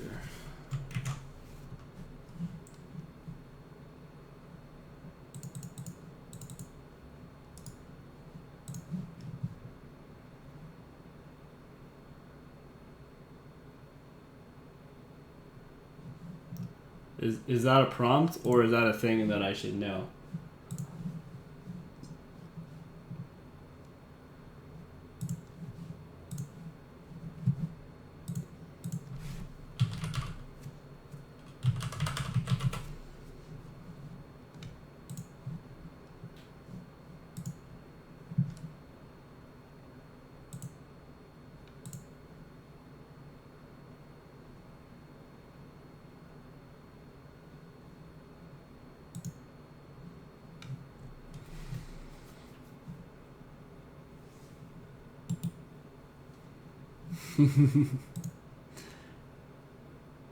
Nice.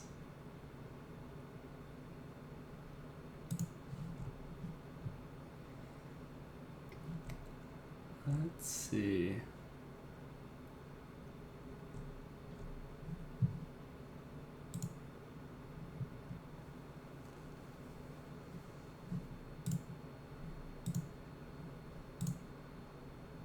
Sure. Oh, was it in here?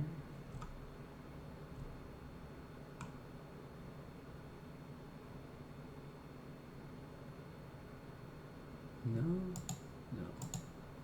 Definitely not.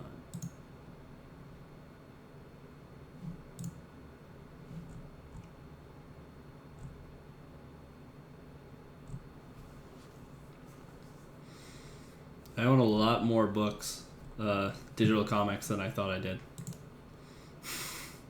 A lot more.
Oh, well. Doesn't matter. I'll find it later. Because I really want to know. I'll tweet it out. It's going to bug me. It's going to totally bug me. Until I find it.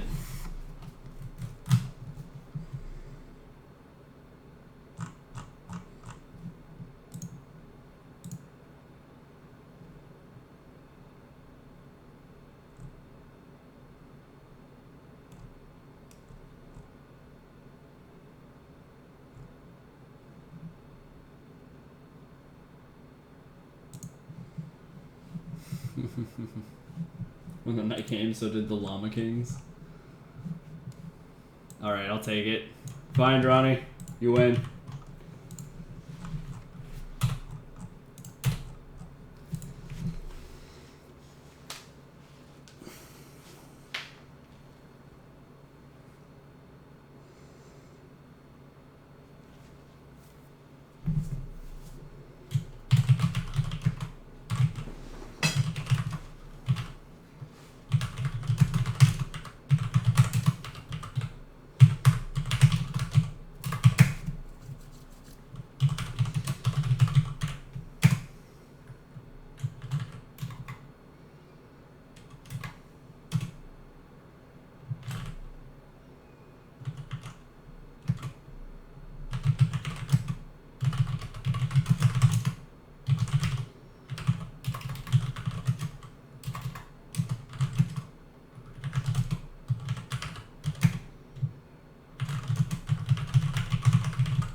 That's not really... Well...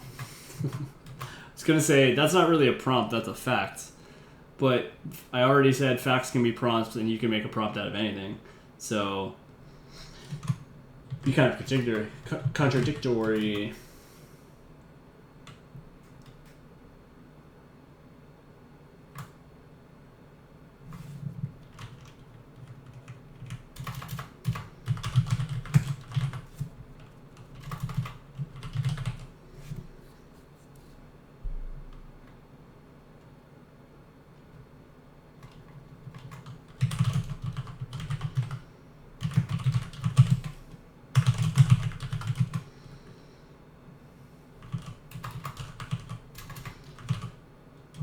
I wrote a story about that once.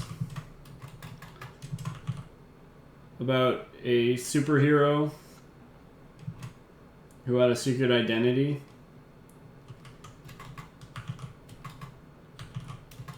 And really, and a arch nemesis. And they were all facets of this one guy's personality.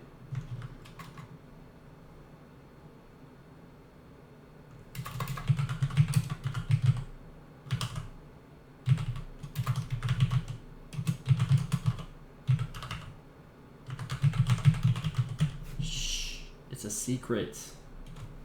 It's called secret identity for a reason.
I won't. I was thinking about it. I actually thought about it, but no. That's fine.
Oh. Well, apparently this is a thing.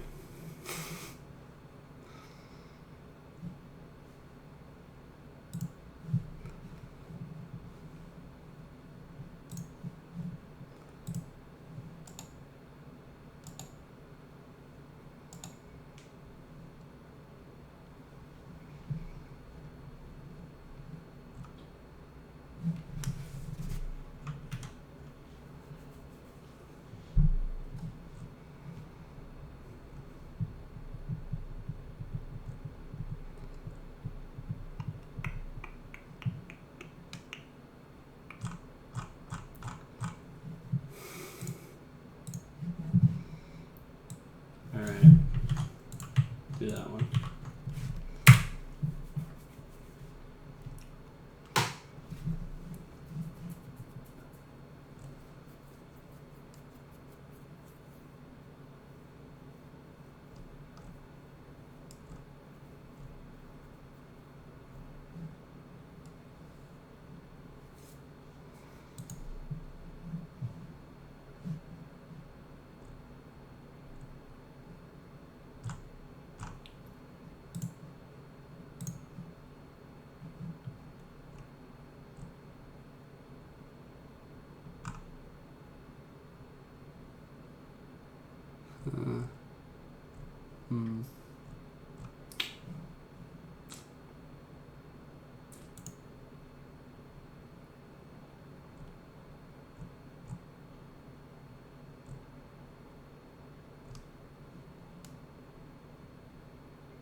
Okay.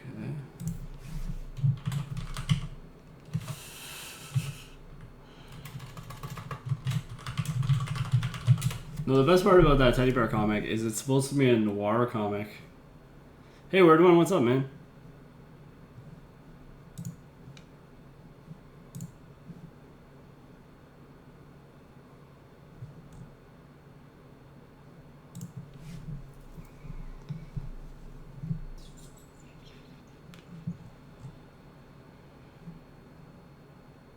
Oh yeah, I'm pretty sure it's one of these.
Oh, I found it.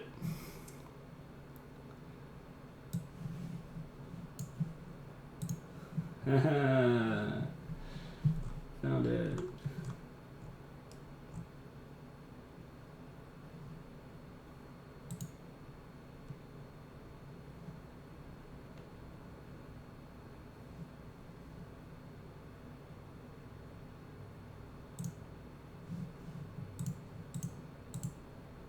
It's all about imaginary friends gone wild. And there's a teddy bear. Yes. Found it.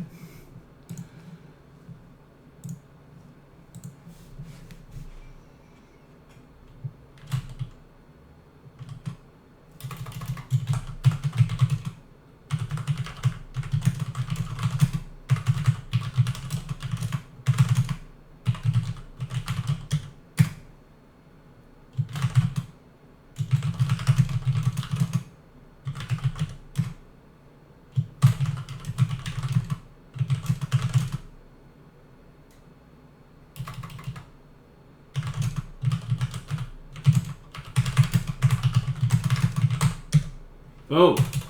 Done.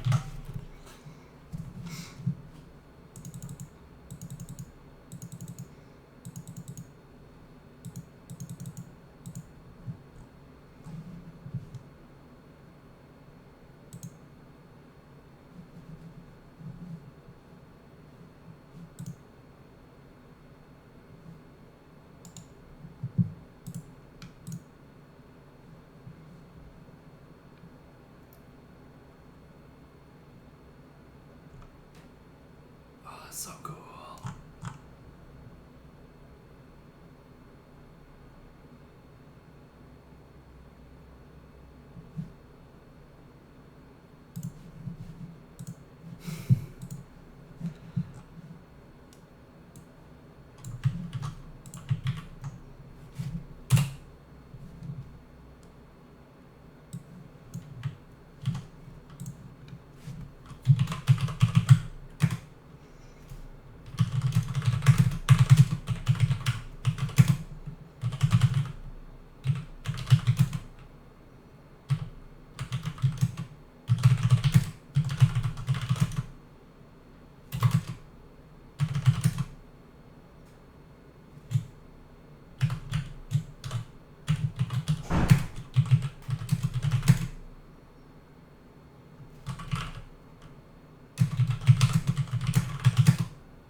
Cool.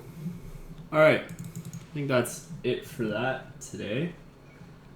How many did I do? 1, 2, 3, 4, 5, 6, 7, 8, 9, 10, 11, 12, 13, 14, 15, 16, 17, 18, 19, 20, 21. Perfect. So there you have it.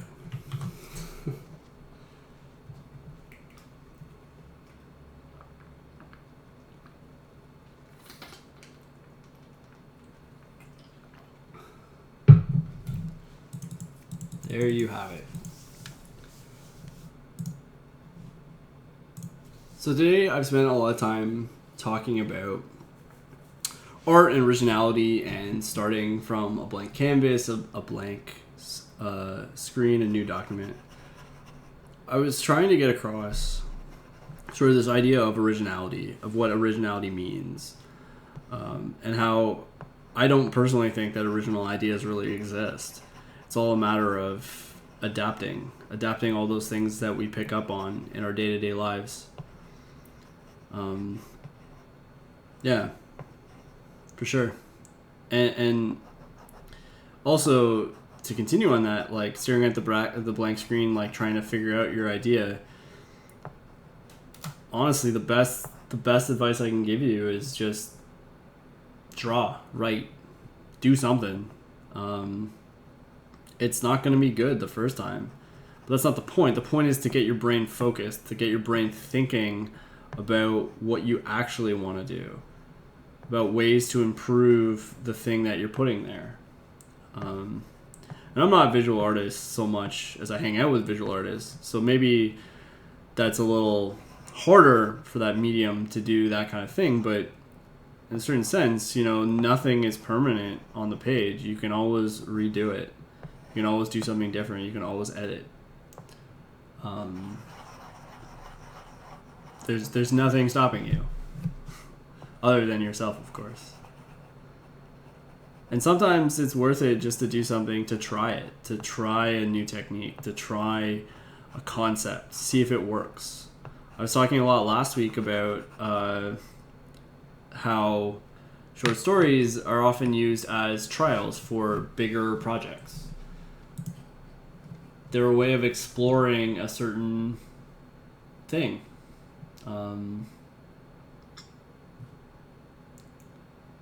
Like exploring a genre, or exploring a character, or exploring a setting.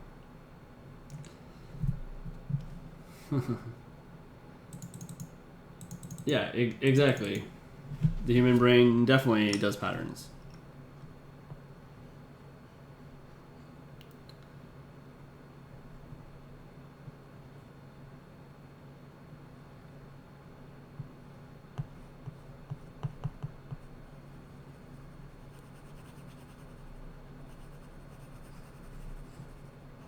So yeah.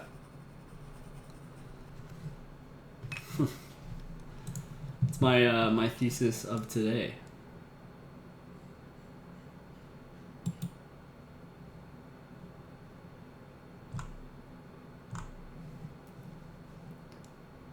So yeah.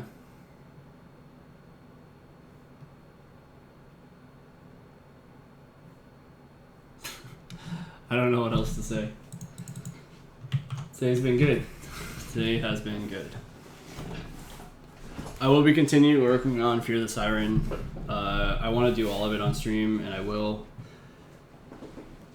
Not today, but in general. Mostly because I just wanted to demonstrate at least once the entire process beginning to end. I don't know if I would do that in the future. Mostly because it's more tedious than I want it to be. Yeah. But other than that, expect some changes in the future. I forgot to mention this at the beginning, but I need to change the structure of my website, so there won't be any updates on there for a little bit until I get that sorted out. But I should have it sorted out within the next few weeks or so. The way it's set up right now is really good. It's just there's no way of me organizing the posts, so the more episodes they go, just get harder and harder to do it properly. So yeah, I kind of need to change the structure. I'm thinking of doing some revamps, maybe moving some stuff around. But yeah, So I will be working on that for the next little bit, as well as I'm changing the orientation of my office because there's some space that I'm not using effectively. So expect a kind of a new perspective next week. It's going to be a little different. But yeah.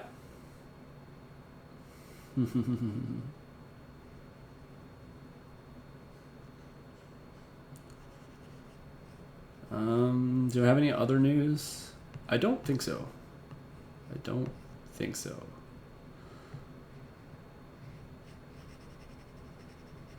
Anyone have any? I haven't done this in a while, I guess, but anyone have any questions for me, or let me know about anything before we close up here?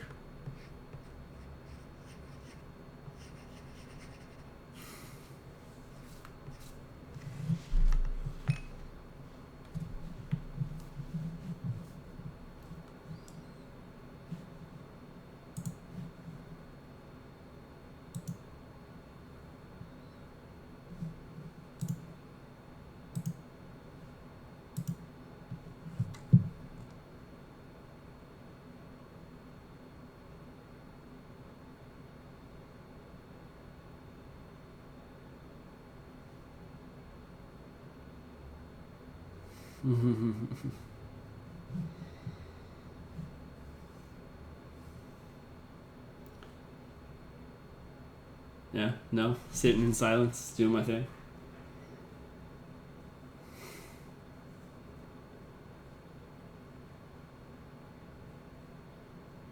I have 100% stabbed myself in the eye before putting my glasses on.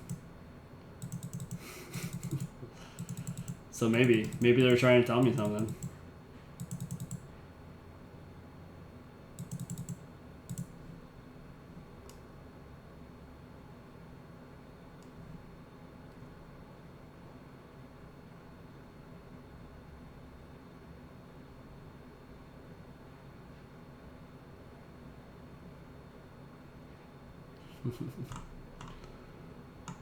Sounds like a rough nightmare.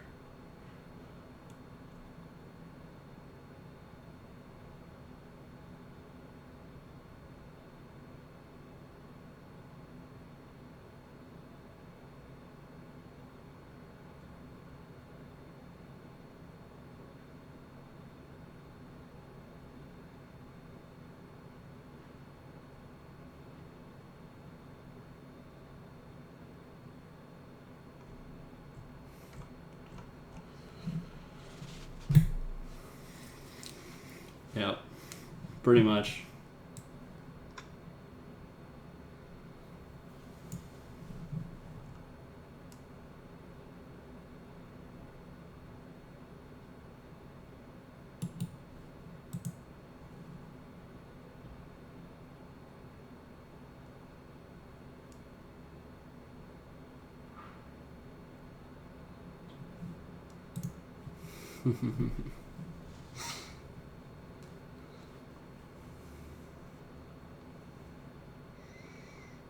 Would it be then if it's the lenses strike back? Would it then be Return of the Eye?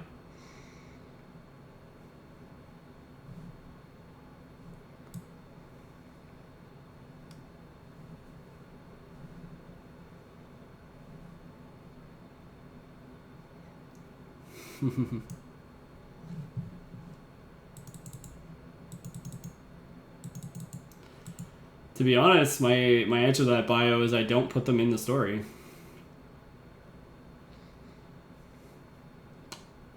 Because it isn't about what you like so much as it's about what... I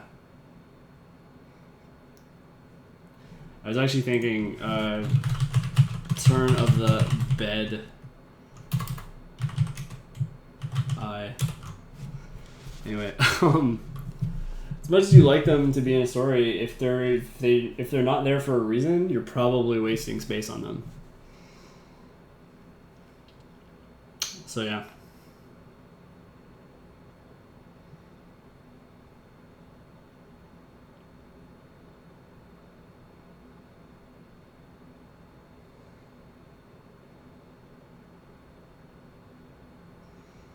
Yeah, I mean that makes perfect sense to me too. Where like if they're really cool characters, save them, use them for something else. But if they don't serve a purpose in the story you're currently writing, then they don't need to be there.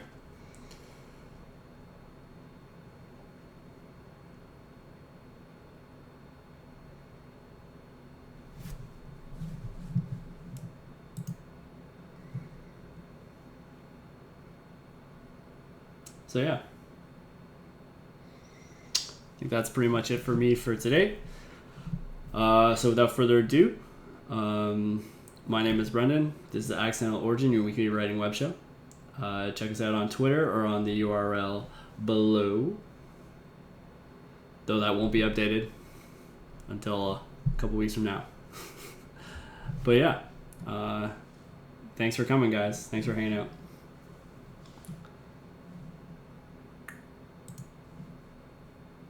Bye.